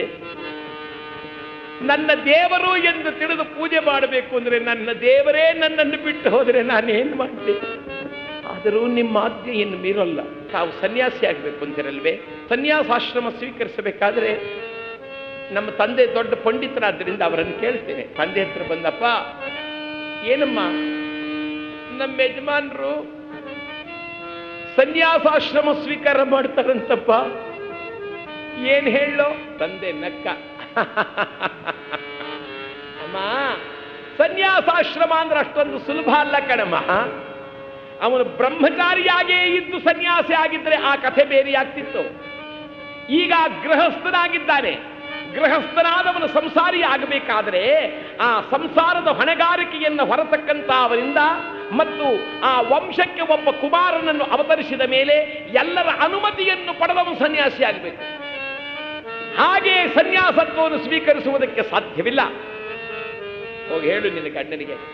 ಈ ಅಮ್ಮ ತಲೆ ತಗ್ಗಿಸಿ ನಿಂತದು. ವಿಠೋಬ ಕೇಳದ, ಏನಂದ್ರು ನಿಮ್ಮಪ್ಪ? ಸ್ವಾಮಿ, ಶಾಸ್ತ್ರ ನಿಮಗೆ ಅನುಮತಿ ಕೊಡೋದಿಲ್ಲವಂತೆ. ಗೃಹಸ್ಥರಾಗಿದ್ದೀರಾದ್ದರಿಂದ ವಂಶಕ್ಕೆ ಒಬ್ಬ ಮಗನಾಗುವೋ ಅಥವಾ ಮಗಳೋ ಹುಟ್ಟೋ ಪರ್ಯಂತರವೂ ಅಥವಾ ಮನೆಯವರ ಅನುಮತಿಯನ್ನು ಪಡೆದೇ ನೀವು ಸನ್ಯಾಸಿಗಳಾಗೋಂಗಿಲ್ವಂತೆ. ಅಯ್ಯೋ, ಓಡೋಗೋಣ ಅಂದ್ರೂ ಹಿಡ್ಕೊಳ್ತಿರಲ್ಲ ನೀವೆಲ್ಲ. ಈ ಹಾಳು ಸಂಸಾರದಲ್ಲಿ ನಾನು ಎಷ್ಟು ದಿವಸ ಬಿದ್ದು ಒದ್ದಾಡ್ಲಿ? ಪುನಃ ಪ್ರಾರಂಭವಾಯಿತು. ಇದು ಬೇಡವಾದ ಸಂಸಾರ ನೋಡಿ. ಒಲ್ಲದ ಗಂಡನಿಗೆ ಮೊಸರಲ್ಲಿ ಕಲ್ಲು ಅಂತ ಒಂದು ಗಾದೆ. ಒಲ್ಲದ ಗಂಡನಿಗೆ ಮೊಸರಲ್ಲಿ ಕಲ್ಲು. ಯಾರಿಗೆ ಯಾವ ವಿಚಾರ ಬೇಡವಾಗಿರುತ್ತೋ ಅದನ್ನ ನೀವು ಬಲವಂತ ಮಾಡಿದ್ರೆ ಬಲವಂತ ಮಾಡಿದಷ್ಟು ಬೇಸರವೇ ವಿನಃ ಅದು ಸರಿ ಹೋಗಲ್ಲ. ಈ ಹರಿಕಥೆ ಕೇಳಕ್ಕೆ ಇಷ್ಟು ಬಿರಲ್ಲ ಅನ್ನಿ. ಅವ್ರನ್ನ ಎಳ್ಕೊಂಬಂದು ನೀವು ಕೂರಿಸಿ ಅವ್ರೊಂದು 5 ನಿಮಿಷಕ್ಕೆ ಬರಲ್ಲ, ನಾನು ಅಲ್ಲೇನು ಸ್ವಲ್ಪ ಹೊತ್ತು ಕೂತ್ಕೊಳ್ಳಯ್ಯ, ಸರಿ, ಒಂದು ಅರ್ಜೆಂಟ್ ಕೆಲಸ ಮರ್ತೋಗ್ಬಿಟ್ಟಿದ್ದೇನೆ, ಲೇ ಸುಮ್ಮನೆ ಕೂತ್ಕೊಳ್ಳಯ್ಯ, ಅಯ್ಯಪ್ಪ ಹೊಟ್ಟೆ ನೋವು ಬಂದ್ಬಿಡ್ತಲ್ಲಪ್ಪ. ಕಾರಣ ಏನು ಅಂದ್ರೆ ಅವರಿಗೆ ಇಷ್ಟವಿಲ್ಲದೆ ಇದ್ರೆ ನೀವು ಎಷ್ಟು ಬಲವಂತ ಮಾಡಿದ್ರೂ ಇರೋಕ್ಕಾಗಲ್ಲ. ಒಬ್ಬ ಮನುಷ್ಯ ಒಂದು ಕುದುರೆಯನ್ನ ನೀರು ಕುಡಿಸಬಹುದು, ಅದಕ್ಕೆ ದಾಹವಿದ್ದರೆ ದಾಹವಿಲ್ಲದ ಕುದುರೆಯನ್ನ 1000 ಜನ ಕರ್ಕೊಂಡೋಗಿ ನೀರ ಹತ್ರ ಬಿಟ್ಟರು ನೀರು ಕುಡಿಯಲ್ಲ. ಅದು ಒಂದು ಗಾದೆ ಇದ್ದಂತೆ. ಸ್ವಲ್ಪ ಹೊತ್ತಾಯಿತು, ಒಂದು ದಿನ ರಾತ್ರಿ ಮಲಗಿದ್ದಾನೆ, ಇವನಿಗೆ ಬೇಸರ ಹೆಚ್ಚಾಗಿಬಿಡ್ತು. ಹೆಂಡತಿ ಮಲಗಿದ್ದಾಳೆ ಪಕ್ಕದಲ್ಲೇ. ಬೆಳಗ್ಗಿನ ಜಾವದಲ್ಲಿ ಎದ್ದು ಮ್ಯಾತ್ಗೆ ಹೆಂಡತಿನ ಕೇಳಿದ, ದೇವಿ ಗಂಗಾ ತೀರಕ್ಕೆ ಹೋಗ್ಲಾ ಅಂದ. ಇವನೇನು ಅನ್ಕೊಂಡ ಅಂದ್ರೆ ಅನುಮತಿ ಸಿಕ್ತು ಅಂತ. ದೇವಿ ಗಂಗಾ ತೀರಕ್ಕೆ ಹೋಗ್ಲಾ? ಆಯಂಬ ಏನರ್ಥ ಮಾಡ್ಕೊಂಡು ಅಂದ್ರೆ ನನ್ನ ಗಂಡ ಎಲ್ಲೋ ಈ ನದಿ ತೀರಕ್ಕೆ ಹೋಗ್ಬಿಟ್ಟು ಬರ್ತಾನೆ ಅಂತ. ಹೋಗ್ರಿ ಅಂದ್ಲು. ಇವನಂದ, ಸಾಕು, ಇಷ್ಟೇ ಸಾಕು, ಅವಳೆ ತಾನೇ ಹೋಗುವುದು. ಅಂತ ಎದ್ದಿದ್ದೆ ಇವ್ ನದಿ ತೀರಕ್ಕೆ ಬರಲಿಲ್ಲ, ಕಾಶಿ ಕ್ಷೇತ್ರಕ್ಕೆ ಬಂದ್ಬಿಟ್ಟ. ಕಾಶಿಯಲ್ಲಿರುವ ಗಂಗಾ ತೀರಕ್ಕೆ ಬಂದ. ಆ ಕಾಶಿಗೆ ಬಹುದೂರ ನಡ್ಕೊ ಬಂದ್ರೆ ಅಲ್ಲಿ ರಾಮಾನಂದ ಸ್ವಾಮಿಗಳವರ ಆಶ್ರಮ. ಅವರೇ ಕಬೀರ್ ದಾಸರ ಗುರುಗಳು ರಾಮಾನಂದರು ಅಂತ. ಈ ವಿಠೋಬ ಬಂದು ಕೈ ಜೋಡಿಸ್ತಾ, ಜಯ ಗುರುದೇವ. ಯಾರಪ್ಪ ನೀನು? ಸ್ವಾಮಿ ವಿಠೋಬ. ವಿಠೋಬ ಎಲ್ಲಿಯವನಪ್ಪ ನೀನು? ನಾನು ಅಪ್ಪು ಗ್ರಾಮದವನು ಸ್ವಾಮಿ. ಇಲ್ಲೇಕೆ ಬಂದೆ? ಸ್ವಾಮಿ, ಸಂಸಾರದಿಂದ ನಾನು ಬಹಳವಾಗಿ ನೊಂದು ಹೋಗಿದ್ದೇನೆ, ಆದ್ದರಿಂದ ನಾನು ಸನ್ಯಾಸಾಶ್ರಮ ಸ್ವೀಕಾರ ಮಾಡಲು ಬಂದಿದ್ದೇನೆ. ರಾಮಾನಂದರ ನಕ್ಕರು. ಸನ್ಯಾಸಾಶ್ರಮ ಆಗಲಯ್ಯ, ಸನ್ಯಾಸಾಶ್ರಮವನ್ನು ಕೊಡೋಣ, ಆದರೆ ನೀನು ನಿನ್ನ ಮನೆಯವರ ಎಲ್ಲರ ಅನುಮತಿ ಪಡೆದು ಬಂದಿದ್ದೀಯಾ? ಓ, ಸನ್ಯಾಸಿಯಾಗಬೇಕಾದ ಯೋಗ್ಯತೆಗಳನ್ನೆಲ್ಲವನ್ನು ಹೊಂದಿರುವೆಯಾ? ಗುರುಗಳು ಪರೀಕ್ಷೆ ಮಾಡಿ ನೋಡಿ, ಸ್ವಲ್ಪ ಕಾಲ ಇರು ಅಂದರೆ ವಿಠೋಬ ರಾಮಾನಂದರ ಆಶ್ರಮದಲ್ಲಿ ಉಳಿದು ಹೋದ. ಕಾಶಿ ಕ್ಷೇತ್ರದಲ್ಲಿ ಬೆಳಗಾಯಿತು. ಈ ತಾಯಿ ಕಣ್ಬಿಟ್ಟಳು. ಗಂಡನಿಗಾಗಿ ಎದುರು ನೋಡ್ತಾಳೆ. ಗಂಡ ಬರದಿರುವುದನ್ನು ಕಂಡು ಈ ತಾಯಿ ಇನ್ನಿರಬಾರದು ಅಂತ ಹೇಳಿ ಪ್ರಾಣ ತ್ಯಾಗವನ್ನು ಮಾಡಿಕೊಳ್ಳಬೇಕು ಅಂತ ಹೇಳಿ ಹೊರಟಿದ್ದಾಳಂತೆ. ಆ ಚಕ್ರತೀರ್ಥ ಇತ್ತಲ್ಲ, ಚಕ್ರತೀರ್ಥದಲ್ಲಿ ಬಿದ್ದು ಸತ್ತು ಹೋಗಬೇಕು ಅಂತ ಹೊರಟು ಬಿಟ್ಟಿದ್ದಾಳೆ ಈ ಅಮ್ಮ. ಯಾರು ತಡೆದರೂ ನಿಲ್ತಾ ಇಲ್ಲ. ಈ ಅಮ್ಮನ ಯಾರ ಮಾತಿಗೆ ಒಳಗಾಗದೆ ನೇರವಾಗಿ ಬರ್ತಿದ್ದಾಳೆ. ಅಲ್ಲಿ ಬಿದ್ದು ಸಾಯ್ಬೇಕು ಅಂತ ಒಬ್ಬ ಅಜ್ಜಮ್ಮನವರು ಎದುರಾದ್ರು, ವಯಸ್ಸಾದ್ರು. ಆ ವಯಸ್ಸಾದ ಅಜ್ಜಮ್ಮನವರು ಎದುರಾಗಿ ಒಂದು ಮಾತಂದ್ರಂತೆ, ಅಮ್ಮ ನೀನೋಗ್ ಪ್ರಾಣ ಬಿಡ್ತೀಯ ಅಂದ್ರೆ ನಾನೇನ್ ಬೇಡ ಅನ್ನಲ್ಲಮ್ಮ ನಿನ್ನ. ನೀನು ಸಾಯೋದ್ರ ಬಗ್ಗೆ ನನಗೆ ಆಕ್ಷೇಪಣೆ ಇಲ್ಲ. ನಿನ್ನ ಗಂಡ ನಿನ್ನನ್ನು ಬಿಟ್ಟು ಹೋದ ಅನ್ನೋ ದುಃಖಕ್ಕೆ ನೀನು ಸಾಯ್ತೀಯ. ಆದ್ರೆ ಒಂದು ಮಾತಮ್ಮ, ಏನಜ್ಜಿ ನೋಡಿ, ಇಲ್ಲೊಂದು ಅಶ್ವತ್ಥ ವೃಕ್ಷ ಇದೆ. ಈ ಅಶ್ವತ್ಥ ವೃಕ್ಷಕ್ಕೆ ಇಷ್ಟಾರ್ಥವನ್ನು ಸಲ್ಲಿಸ್ತಕ್ಕಂತ ವೃಕ್ಷ ಅಂತ ಹೆಸರು. ಇದರ ಪ್ರದಕ್ಷಿಣೆಯನ್ನು ಮಾಡಿ ಒಂದು ಮಂಡಲದ ಕಾರ್ಯ ಯಾರು ಸೇವೆ ಮಾಡ್ತಾರೋ ಅವರಿಗೆ ಕೇಳಿದ ಇಷ್ಟಾರ್ಥಗಳೆಲ್ಲ ಸಿಗುತ್ತೆ ಅಂತಾರಮ್ಮ. ಇದು ನಮ್ಮ ತಾತನ ಕಾಲದಿಂದ ಹೇಳ್ಕೊಂಡ್ ಬಂದಿರೋ ಕತೆ. ನೀನು ಹೇಗೂ ಸಾಯ್ತಿಯಲ್ಲ, ಸಾಯೋಕ್ ಬದಲು ಒಂದು 48 ದಿವಸ ಇದಕ್ಕೆ ಪ್ರದಕ್ಷಿಣೆ ಮಾಡು. ಆ 48 ದಿವಸದಲ್ಲಿ ನೀನು ಕೋರಿದ ಫಲ ನಿನಗೆ ಸಿಕ್ಕದೆ ಹೋದ್ರೆ ನದಿಯಲ್ಲಿ ಹಾರ್ಬಿಡು. ನಿನ್ನನ್ನು ಯಾರು ಬೇಡ ಅನ್ನಲ್ಲ. ಆ ವಯಸ್ಸಾದವರ ಆ ಮಾತಂದದ್ದಕ್ಕಾಗಿ ಈಕೆ ಏನ್ ಮಾಡಿದ್ಲು, ಒಪ್ಕೊಂಡ್ಬಿಟ್ಟು ಮುದುಕಮ್ಮ ಹೇಳಿದಳು ಎಂದು ಹೇಳಿ ವಿಠೋಬನ ಹೆಂಡತಿ 48 ದಿವಸ ಅಶ್ವತ್ಥ ಪ್ರದಕ್ಷಿಣೆ ಮಾಡ್ತಾ ಇದ್ದಾಳೆ. ಅಲ್ಲಿ ಕಾಶಿ ಕ್ಷೇತ್ರದಲ್ಲಿ ರಾಮಾನಂದರು ವಿಠೋಬನಿಗೆ ಸನ್ಯಾಸವನ್ನು ಕೊಟ್ಟುಬಿಟ್ರು. ಸ್ವಲ್ಪ ದಿನದಲ್ಲಿ ಅವನ ನಡತೆ ಅವರ ಮನಸ್ಸಿಗೆ ಹಿಡಿಸ್ತು. ಕೊಟ್ಟುಬಿಟ್ಟಪ್ಪ, ನಾನು ರಾಮೇಶ್ವರಕ್ಕೆ ಯಾತ್ರೆ ಹೋಗ್ಬಿಟ್ಟು ಬರ್ತೀನಿ, ಆಶ್ರಮ ನೋಡ್ಕೊಂತ ಆಶ್ರಮವನ್ನು ವಿಠೋಬನಿಗೆ ಒಪ್ಪಿಸ್ಬಿಟ್ಟಿದ್ದೆ. ಅವರು ರಾಮೇಶ್ವರ ಯಾತ್ರೆಗೆ ಬರ್ತಾ ಬರ್ತಾ ಯಾವ ಕಡೆ ಬಂದ್ರು? ಚಕ್ರತೀರ್ಥದ ಕಡೆನೆ ಬಂದ್ರು. ನೋಡಿ ಇದು ಹೇಗಿದೆ ಕಥೆ, ಸ್ವಲ್ಪ ನಿಧಾನವಾಗಿ ಆಲೋಚನೆ ಮಾಡಿ. 48 ದಿವಸ ಸೇವೆ ಮಾಡಮ್ಮ, ನಿನಗೆ ಒಳ್ಳೇದಾಗುತ್ತೆ ಅಂತ ಆಯಮ್ಮ ಹೇಳಿದ್ದಕ್ಕೂ ರಾಮಾನಂದರು ಅದೇ ಮಾರ್ಗದಲ್ಲಿ ಬರ್ತಾ ಇದ್ದಾರೆ. ಸೀತಾರಾಮ ಸೀತಾರಾಮ ಜಾನಕಿ ವಲ್ಲಭ ಜಯ ಜಯ ರಾಮ, ಸೀತಾರಾಮ ಸೀತಾರಾಮ ಜಾನಕಿ ವಲ್ಲಭ ಜಯ ಜಯ ರಾಮ, ಸೀತಾರಾಮ ಸೀತಾರಾಮ ಜಾನಕಿ ವಲ್ಲಭ ಜಯ ಜಯ ರಾಮ, ರಾಮ ರಾಮ ನೀಲ ಮೇಘ ಶ್ಯಾಮ, ರಾಮ ರಾಮ ನೀಲ ಮೇಘ ಶ್ಯಾಮ, ರಘುಕುಲ ಭೀಮ ಭೀಮ, ರಾಮ ರಾಮ ಸೀತಾರಾಮ ಜಾನಕಿ ವಲ್ಲಭ ಜಯ ಜಯ ರಾಮ, ಜಾನಕಿ ವಲ್ಲಭ ಜಯ ಜಯ ರಾಮ, ಜಯ ಜಯ ರಾಮ ಜಯ ಜಯ ರಾಮ, ಜಯ ಜಯ ರಾಮ ಜಯ ಜಯ ರಾಮ, ಜಯ ಜಯ ರಾಮ ಜಯ ಜಯ ರಾಮ, ಜಯ ಜಯ ರಾಮ ಜಯ ಜಯ ರಾಮ, ಜಯ ಜಯ ರಾಮ. ಸರಿಯಾಗಿ 48ನೇ ದಿನ ಈ ಅಮ್ಮ ತಂದೆ ತಾಯಿಗಳಿಗೆಲ್ಲ ನಮಸ್ಕಾರ ಮಾಡಿದ್ಲು. ಅಪ್ಪ, ಇನ್ನು ನನ್ನ ತಡಿಬೇಡಿ ಅಪ್ಪ, ಎಲ್ಲರೂ ನನ್ನನ್ನು ಆಡ್ಕೊಳ್ತಾರಪ್ಪ. ಯಾವ ಕಾರಣಕ್ಕೋ ಗಂಡ ಸನ್ಯಾಸಿ ಆದ ಅಂದ್ರೆ ಇವಳೇ ಇರಬಹುದು ಕಾರಣ ಅಂತಾರಪ್ಪ. ನನ್ನನ್ನು ತಡಿಬೇಡಿ, ನಿಮ್ಮೆಲ್ಲರ ಮಾತು ಕೇಳಿದ್ನಲ್ಲ ನಾನು. 48ನೇ ದಿವಸ ಈ ದಿನ ಅಶ್ವತ್ಥ ಪ್ರದಕ್ಷಿಣೆಯನ್ನು ಮಾಡಿ ನದಿಯಲ್ಲಿ ಹಾರಿಬಿಡ್ತೇನೆ. ನಾರಾಯಣ ಅಂತ ನಮಸ್ಕಾರ ಮಾಡಿಕೊಂಡು ಹೊರಟು ಬರ್ತಾ ಇದ್ದಾಳೆ. ಈ ರಾಮಾನಂದರು ಎದುರಿಗೆ ಬಂದ್ರು. ಈಗ ಏನ್ ಮಾಡಿದ್ಲು, ಹೇಗೂ ಸಾಯ್ತಾ ಇದ್ದೀನಲ್ಲ, ದೊಡ್ಡವರ ಕಾಲಿಗೆ ಬಿದ್ದು ಸತ್ತೋಗೋಣ ಅಂತ ಅಶ್ವತ್ಥ ಪ್ರದಕ್ಷಿಣೆ ಮುಗಿಸಿದವಳು ಆ ರಾಮಾನಂದ ಸ್ವಾಮಿಗಳ ಕಾಲಿಗೆ ನಮಸ್ಕಾರ ಮಾಡಿದ್ರು. ನಮಸ್ಕಾರ ಮಾಡಿದ್ರೆ ಆ ಸ್ವಾಮಿಗಳೇನ್ ಮಾಡಿದ್ರು, ಸುಪುತ್ರೋ ಭವ. ಸುಪುತ್ರೋ ಭವ ಅಂದ್ರೆ ಒಳ್ಳೆ ಉತ್ತಮರಾದ ಮಕ್ಕಳಾಗಲಿ. ಅಯ್ಯಮ್ಮ ನಕ್ಬಿಟ್ಲು. ರಾಮಾನಂದರು ಕೇಳಿದ್ರೆ, ಯಾಕಮ್ಮ ನಗುತ್ತೀಯ? ಗುರುಗಳೇ, ನಾನು ಪಾಪಿಯಾದ್ದರಿಂದ ನಿಮ್ಮನ್ನು ಮುಟ್ಟಿದ್ರೆ ನನ್ನ ಪಾಪ ಸ್ಪರ್ಶದಿಂದ ನಿಮಗೂ ಪಾಪ ಬಂದ್ಬಿಡ್ತು. ಏನ್ ಹಾಗಂದ್ರೆ, ಏನಿಲ್ಲ ಗುರುಗಳೇ, ನಿಮ್ಮ ಮಾತು ಸುಳ್ಳಾಯ್ತು ಗುರುಗಳೇ. ಯಾಕಮ್ಮ? ಗುರುಗಳೇ, ನನ್ನ ಗಂಡ ಸನ್ಯಾಸಿಯಾಗಿದ್ದಾನೆ, ನನಗಿನ್ನು ಮಕ್ಕಳಾಗೋದು ಹೇಗೆ ಗುರುಗಳೇ? ಹಾ ಅಮ್ಮ, ನಿನಗೆ ಎಷ್ಟು ಜನ ಮಕ್ಕಳಿದ್ದಾರೆ? ಮಕ್ಕಳಿಲ್ಲ ಗುರುಗಳೇ. ಹಾ, ನಿನಗೆ ಮಕ್ಕಳಿಲ್ಲ, ನಿನ್ನ ಗಂಡನಿಗೆ ಸನ್ಯಾಸ ಕೊಟ್ಟವನು ಯಾರು? ಇವರೇ ಕೊಟ್ಟಿರೋದಲ್ಲಿ. ಗುರುಗಳೇ ಗೊತ್ತಿಲ್ಲ, ನನ್ನ ಗಂಡ ಕಾಶಿ. ಕಾಶಿ? ಅಯ್ಯೋ ಗ್ರಹಚಾರ್ವೇ, ಯಾರಮ್ಮ ಕಾಶಿಯಲ್ಲಿ? ನಿನ್ನ ಗಂಡನ ಹೆಸರೇನಮ್ಮ? ಹಾಗಂದಾಗ ಈ ತಾಯಿ ಗಂಡನ ಹೆಸರು ಹಿಡಿದು ತಲೆ ತಗ್ಗಿಸ್ಬಿಟ್ಟು ಪಕ್ಕದಲ್ಲಿದ್ದವ್ರೆಂದ್ರು, ಸ್ವಾಮಿ ಈ ಅಮ್ಮನ ಗಂಡನ ಹೆಸರು ವಿಠೋಬಾ. ವಿಠೋಬಾ ಯಾರಂತೆ ಸನ್ಯಾಸ ಕೊಟ್ಟಿದ್ದು? ವರ್ತಮಾನ ಬಂತು ಸ್ವಾಮಿ, ಅಲ್ಲಿ ಯಾರೋ ರಾಮಾನಂದರಂತೆ ಸನ್ಯಾಸ ಕೊಟ್ರಂತೆ.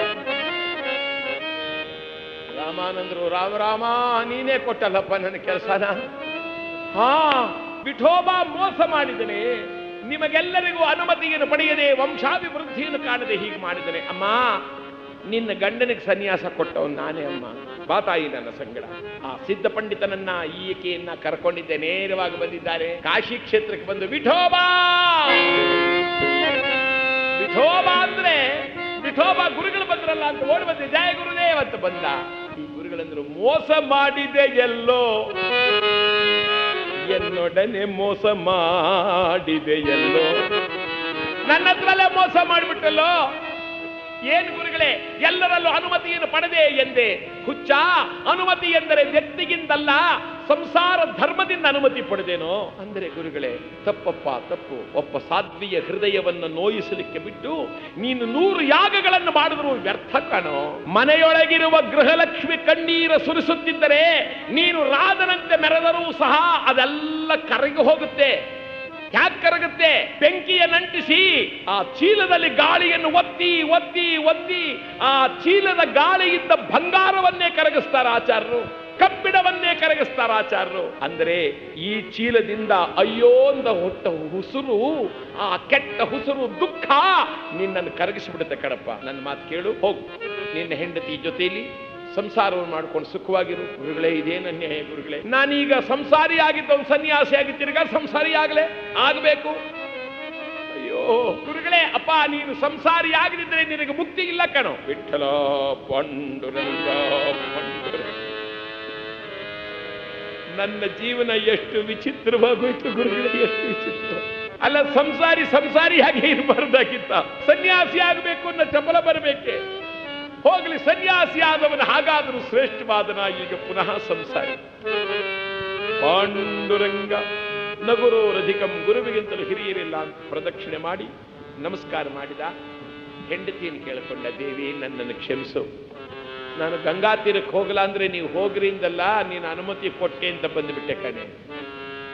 ಹಿಂತಿರುಗಿ ಊರಿಗೆ ಬಂದರೆ ಸ್ವಲ್ಪ ಕಾಲ ಮಾವನ ಮನೆಯಲ್ಲಿದ್ದರೆ ಮಾವ ತೀರಿ ಹೋಗಿದ್ದಾನೆ, ಇನ್ನಲ್ಲಿರಲು ಸಾಧ್ಯವಿಲ್ಲ ಅಂತ ಹೇಳಿ ತನ್ನ ಹುಟ್ಟು ಊರಾಗಿರ್ತಕ್ಕಂಥ ಅಪ್ಪು ಗ್ರಾಮಕ್ಕೆ ಬಂದಿದ್ದಾನೆ. ಅಪ್ಪು ಗ್ರಾಮಕ್ಕೆ ಬಂದ್ರೆ ಬ್ರಾಹ್ಮಣರಲ್ಲೂ ಸೇರಿದ್ರು, ಗುಂಪಾದ್ರು. ಊರೊಳಗೆ ಬರಬೇಡ ನೀನು. ಏಕೆ? ಸಂಸಾರಿಯೂ ಅಲ್ಲ, ಸನ್ಯಾಸಿನೂ ಅಲ್ಲ, ನೀನು ಸಂಸಾರಿ. ಮ್ಯಾಲೆಲ್ಲ ಕಾವಿ, ಒಳಗೆಲ್ಲ ಕಾಮ. ಹೋಗೋ, ಊರಿಂದ ಹೊರಗೋಗು. ಇವನಂದ, ಅಯ್ಯ ನಾನು ಸಂಸಾರಿಯಾಗಿರೋದು ನಿಮ್ಮನ್ನು ಮೆಚ್ಚಿಸೋಕಲ್ಲ, ನಾನು ಸನ್ಯಾಸಿ ಆದದ್ದು ಯಾರಾದ್ರೂ ಮೆಚ್ಚಿಕೊಳ್ಳಲಿ ಅಂತ ಅಲ್ಲ, ಎಲ್ಲ ಪರಮಾತ್ಮನ ಚಿತ್ತ. ಈಗ ಗುರುವಿಗೋಸ್ಕರವಾಗಿ ನಾನು ಸಂಸಾರಿಯಾಗಿದ್ದೇನೆ ಅಂತ ಬಂದ. ಊರ ಹೊರಗಡೆ ಕಾಡಿನಲ್ಲಿ ಗುಡಿಸಲನ್ನು ಕಟ್ಟಿಕೊಂಡು ಆ ಗುಡಿಸಲಿನಲ್ಲಿ ಗಂಡ ಹೆಂಡರು ವಾಸ ಮಾಡುತ್ತಿದ್ದಾರೆ. ವಿಚಿತ್ರ ಅಂದ್ರೆ ಆ ಕಾಡಿನಲ್ಲಿ ವಾಸ ಮಾಡಿದ ಸ್ವಲ್ಪ ಕಾಲದೊಳಗಾಗ ಆಯಮ್ಮ ಗರ್ಭಿಣಿಯಾದ್ರು. ನಗುತ್ತಾನೆ ವಿಠೋಬ, ಇದೇನು ಆಚಾರ? ಅಲ್ಲ, ನೀನು ನಾನು ಸಂಸಾರಿ ಆಗಿದ್ದಾಗಲೇ ಆಗಬಾರ್ದಾಗಿತ್ತ ಈ ಕೆಲಸ. ಪಾಂಡುರಂಗ ಪಾಂಡುರಂಗ ಪಾಂಡುರಂಗ. 9 ತಿಂಗಳು ಬಂತು, ಆ ಎಮ್ಮ ಗರ್ಭ ವೇದನೆಯಲ್ಲಿ ನರಳುತ್ತಾ ಇದ್ದಾಳೆ. ಓಡಿ ಬಂದ ಊರೊಳಗೆ, ಯಾರಾದ್ರೂ ಬನ್ನಿ ಅಪ್ಪ. ಎಲ್ಲ ಕೈ ಬಿಟ್ರಿ, ಬೆಂಕಿಯನ್ನು ಕೊಡುತ್ತಿಲ್ಲ ನೀವು, ನೀರು ಕೊಡುತ್ತಿಲ್ಲ, ನನಗೆ ಅನ್ನಾಹಾರಗಳು ಕೊಡುತ್ತಿಲ್ಲ, ನಾನೆಲ್ಲೋ ಕಾಡಿನಲ್ಲಿ ಜೀವನ ಮಾಡ್ಕೊಂಡಿದ್ದೀನಿ. ಆದರೆ ನೀವು ಏನು ಕೊಡದಿದ್ರು ಬೇಡ, ಮನುಷ್ಯತ್ವವಾದರೂ ನಿಮಗಿಲ್ಲವೇ? ನನ್ನ ಹೆಂಡತಿ ಸಾವು ನೋವಿನಲ್ಲಿದ್ದಾಳೆ, ಯಾರಾದ್ರೂ ಬನ್ನಿಯಪ್ಪ. ಆ ಕಠಿಣರು ಅವರು ಅಂದ್ರೆ ಸಾಧ್ಯವಿಲ್ಲ, ನಿನ್ನ ನೆರಳು ನಮ್ಮೊಳಗೆ ಬೀಳಬಾರದು, ಹೋಗು ಪಾಂಡುರಂಗ, ನೀನೇ ಕಾಪಾಡು ತಂದೆ. ನೇರವಾಗಿ ವಿಠೋಬ ಬಂದು ಹೆಂಡತಿಗೆ ಹೇಳಿದ, ನೋಡು, ನಿನಗೆ ನಾನು, ನನಗೆ ನೀನು, ನಾವಿಬ್ಬರಲ್ಲದೆ ಈ ಪ್ರಪಂಚದಲ್ಲಿ ಯಾರೂ ಇಲ್ಲ. ತಾನೇ ಹೆಂಡತಿಯ ಶುಶ್ರೂಷದಲ್ಲಿ ನಿಂತನಂತೆ. ದೈವಾನುಗ್ರಹ ವಿಶೇಷ ಒಂದು ಗಂಡು ಮಗುವಾಯ್ತು. ಗಂಡು ಮಗುವಾದ್ರೆ ಆ 12ನೇ ದಿನ ನಾಮಕರಣ ಮಾಡ್ಬೇಕಲ್ಲ, ಅದಕ್ಕೂ ಯಾರು ಬರಲಿಲ್ಲ. ತಂದೆನೇ ಹೆಸರಿಟ್ಟು ಬಿಟ್ಟ, ನಿವೃತ್ತಿದೇವ. ಆ ಮಗು ಬೆಳೆದು ಸ್ವಲ್ಪ ದೊಡ್ಡವನಾಗೋದ್ರೊಳಗಾಗ ಆಯಮ್ಮ ತಿರ್ಗಾ ಗರ್ಭವತಿ ಆದ್ಲು. ಆ ಗರ್ಭವತಿಯಾದಾಗ ವೈಕುಂಠನಾದ ಶ್ರೀಮನ್ ನಾರಾಯಣನನ್ನು ಲಕ್ಷ್ಮೀದೇವಿ ಕೇಳಿದ್ರು, ಸ್ವಾಮಿ ಈಗ ಅವತಾರವಾಗುವ ಮಗು ಯಾರ್ರಿ? ದೇವಿ, ಮೊದಲು ಅವತಾರವಾದ ಆ ನಿವೃತ್ತಿ ದೇವನೇ ಈಶ್ವರನ ಅಂಶದಿಂದ ಹುಟ್ಟಿರೋನು. ಈಗ ಈಕೆಯ ಗರ್ಭದಲ್ಲಿ ಎರಡನೇ ಮಗುವಾಗಿ ಹುಟ್ಟೋದು ನನ್ನ ಅಂಶ, ಮೂರನೇ ಗಂಡು ಮಗುವಾಗಿ ಹುಟ್ಟುತ್ತಾನೆ ಬ್ರಹ್ಮದೇವನ ಅಂಶ, ನಾಲ್ಕನೇ ಹೆಣ್ಣಾಗುತ್ತೆ ಅದು ಯೋಗ ಮಾಯಾ ಎಂಬತಕ್ಕಂಥ ಅವಳ ಅಂಶ. ಎರಡನೇ ಮಗುವಾಯಿತು. ಆ ಎರಡನೇ ಮಗುವಾದರೆ ಕಾಡೆಲ್ಲ ಬೆಳಕಾಯಿತಂತೆ, ಅಲ್ಲಲ್ಲಿ ಪಕ್ಷಿಗಳು ತಾವಾಗಿ ಗಿಂಚರವನ್ನು ಹಾಡಲಾರಂಭಿಸಿವೆಯಂತೆ, ಬತ್ತಿ ಹೋಗಿದ್ದ ನದಿಯ ತೀರದಲ್ಲಿ ನೀರು ಚಿಮ್ಮನೆ ಚಿಲ್ಲಿ ಜಳ ಜಳ ಜಳನೆ ಹರಿಯಲಾರಂಭಿಸಿದೆಯಂತೆ. ಕಾರಣ ಇವೆಲ್ಲ ಅವಾಗ ಸ್ವಾಗತವನ್ನು ಬಯಸುತ್ತಿದೆ ಪರಮಾತ್ಮ ಅವತಾರ ಮಾಡಿದ್ದಕ್ಕೆ. ಹುಡುಗ ಎದ್ದು ಅಪ್ಪನ ಕೇಳಿದ, ಅಪ್ಪ ಇವನಿಗೇನು ಹೆಸರಿಡ್ತೀಯೋ? ದೊಡ್ಡವನು ಅದಕ್ಕೆ ತಂದೆ ಹೇಳಿದ, ಅಪ್ಪ ಇವನು ಜ್ಞಾನದೇವ. ಮೊದಲನೇವನು ನಿವೃತ್ತಿ ದೇವ, ಎರಡನೇವನು ಜ್ಞಾನದೇವ, ಮೂರನೇ ಗಂಡು ಮಗುವಾಯಿತು ಬ್ರಹ್ಮದೇವನ ಅಂಶದಿಂದ, ಅವನಿಗೆ ಸೋಪಾನ ದೇವ. ಕೊನೆಗೊಂದು ಮಗುವಾಯಿತು ಹೆಣ್ಣು ಮಗು. ಆ ಹೆಣ್ಣು ಮಗುವಿಗೆ ಏನಂತ ಹೆಸರಿಟ್ಟುಬಿಟ್ಟ? ಮುಕ್ತಾಬಾಯಿ. ಸೋಪಾನ ಅಂದ್ರೆ ಏನರ್ಥ? ಮುಕ್ತಿ, ಅದೇ ಮುಕ್ತಿ. ಈ ಅರ್ಥವನ್ನೇ ಇಟ್ಟು ನಿವೃತ್ತಿ ದೇವ, ಜ್ಞಾನದೇವ, ಸೋಪಾನದೇವ, ಮುಕ್ತಾಬಾಯಿ. ಇದೇ ಶಂಕರಾಚಾರ್ಯ ಹೇಳಿದ್ರು, ಸತ್ಸಂಗತ್ವೇ ನಿತ್ಸಂಗತ್ವಂ, ನಿತ್ಸಂಗತ್ವೇ ನಿರ್ಮೋಹತ್ವಂ, ನಿರ್ಮೋಹತ್ವೇ ನಿಶ್ಚಲ ತತ್ವಂ, ನಿಶ್ಚಲ ತತ್ವೇ ಜೀವನ್ ಮುಕ್ತಿ. ನಿಜವಾದ ತತ್ವಕ್ಕೆ ನಾವು ಸಿಕ್ಕಾಕೊಂಡ್ಬಿಟ್ರೆ ಆಗ ನಮಗೆ ಸಿಕ್ಕೋದೇ ಮುಕ್ತಿ. ಈ ಮಕ್ಕಳು ಬೆಳೆದು ಸ್ವಲ್ಪ ದೊಡ್ಡವರಾಗಿದ್ದಾರೆ. ತಂದೆ ತಾಯಿಗಳಿಗೆ ದುಃಖ ಬಂತು. ವಿಠೋಬ ಬಂದು ಊರಿನವರನ್ನು ಕೇಳಿದ, ಪಂಡಿತರೇ, ಸಾಧುಗಳೇ, ಶರಣರೇ, ಅಪರಾಧ ಮಾಡಿದವನು ನಾನು, ನನ್ನ ಹೆಂಡತಿನೂ ಅಲ್ಲ, ನಾನೇ ಕಡಪ ಅಪರಾಧಿ. ಸಂಸಾರಿಯಾಗಿರೋದು ಸನ್ಯಾಸಿ ಆದೆ, ಸನ್ಯಾಸಿ ಆಗಿರೋದೆ ಸಂಸಾರಿಯಾದೆ, ಈಗ ಮಕ್ಕಳೊಂದಿಗೆ ಆಗೋದೆ. ಅಯ್ಯ ಅಯ್ಯ ನಿಮ್ಮನ್ನು ಕೇಳ್ಕೊಳ್ತೇನೆ, ಅಪರಾಧಕ್ಕೆ ಶಿಕ್ಷೆ ನನಗೆ ಕೊಡಿ, ನನ್ನ ಮಕ್ಕಳಿಗೆ ನೀವೆಲ್ಲರೂ ಬಂದು ಜ್ಞಾನೋಪದೇಶವನ್ನು ಮಾಡಿ, ಅವರಿಗೆ ಬ್ರಹ್ಮೋಪದೇಶವನ್ನು ಮಾಡಿ, ಉಪನಯನವನ್ನು ಮಾಡಿ, ನಿಮ್ಮ ಕುಲಕ್ಕೆ ಸೇರಿಸಿಕೊಳ್ಳಿ. ಆಗೊಬ್ಬಾತ ಅಂದ, ಏನಂತ ಸೇರಿಸ್ಕೊಳ್ಳೋದಯ್ಯ? ಸಂಸಾರಿ ಮಗ ಅಂತ ಸೇರಿಸ್ಕೊಳ್ಳೋದ, ಸನ್ಯಾಸಿ ಮಗ ಅಂತ ಸೇರಿಸ್ಕೊಳ್ಳೋದ? ಸಾಧ್ಯವೇ ಇಲ್ಲ. ಅಯ್ಯ ಅಪರಾಧ ನಾನು ಮಾಡಿದ್ದು, ನನಗೇನು ಶಿಕ್ಷೆ ಅಂದ್ರೆ ಒಬ್ಬ ಹೊರಟಾಗಂದ್ರಂತೆ, ವಿಠೋಬಾ ಇನ್ನೇನು ಪ್ರಾಯಶ್ಚಿತ್ತನಯ್ಯ, ಮಾಡದ ನೀವಿಬ್ಬರು ಯಾವುದಾದ್ರೂ ನದಿ ಸಂಗಮ ಇದ್ರೆ ಬಿದ್ದು ಸಾಯಿರಿ, ಅದಕ್ಕಿಂತ ಇನ್ನೇನು ಪ್ರಾಯಶ್ಚಿತ್ತ ಹಾಕಿ ಈತ ಕಣ್ಣೊರೆಸ್ಕೊಂಡು ಅದನ್ನೇ ಮನಸ್ಸಲ್ಲಿ ಇಟ್ಕೊಂಡು ಬಂದ. ಯೋಚನೆ ಮಾಡಿದ, ಇನ್ಯಾಕಿರ್ಬೇಕು ಈ ಪ್ರಪಂಚದಲ್ಲಿ, ಇನ್ನಿರೋದು ಬೇಡ. ಆ ದಿನ ರಾತ್ರಿ ಎಲ್ಲ ನಿದ್ದೆ ಮಾಡುತ್ತಿದ್ರೆ ಎದ್ದ ಆ ಮಲಗಿರುವ ಮಕ್ಕಳನ್ನೇ ನೋಡಿ ಹೇಳ್ತಾನೆ, ಯಾರಪ್ಪ ನಿಮ್ಮಲ್ಲಿ ಯಾರಪ್ಪ? ನನಗಂದು ಸ್ವಪ್ನದಲ್ಲಿ ಬಂದು ಧರ್ಮವನ್ನು ಉದ್ಧಾರ ಮಾಡಲು ನಾನು ಅವತರಿಸ್ತೇನೆ ಅಂತ ಹೇಳಿದ ಪುಣ್ಯಾತ್ಮ ಯಾರಪ್ಪ? ಪಡಬಾರದ ಕಷ್ಟಗಳನ್ನು ಪಟ್ಟೆ, ಜೀವನವನ್ನೆಲ್ಲ ಸಂಸಿದೆ, ಧರ್ಮವನ್ನು ಉದ್ಧಾರ ಮಾಡಲಿಕ್ಕೆ ಹುಟ್ಟೇನೆ ಅಂತ ಹೇಳಿದ ಪುಣ್ಯಾತ್ಮ ಯಾರಪ್ಪ? ಹಾಗಂದ್ರೆ ಆ ಮಧ್ಯದಲ್ಲಿ ಮಲಗಿದ್ದನಲ್ಲ ಜ್ಞಾನದೇವರು, ಆ ಜ್ಞಾನದೇವರ ಮುಖದಲ್ಲೂ ಒಂದು ಬೆಳಕು ಹೊರಟಿದೆ, ತಲೆಯ ಹಿಂದಗಡೆ ಒಂದು ಪ್ರಭೆ ಹೊರಟಿದೆ.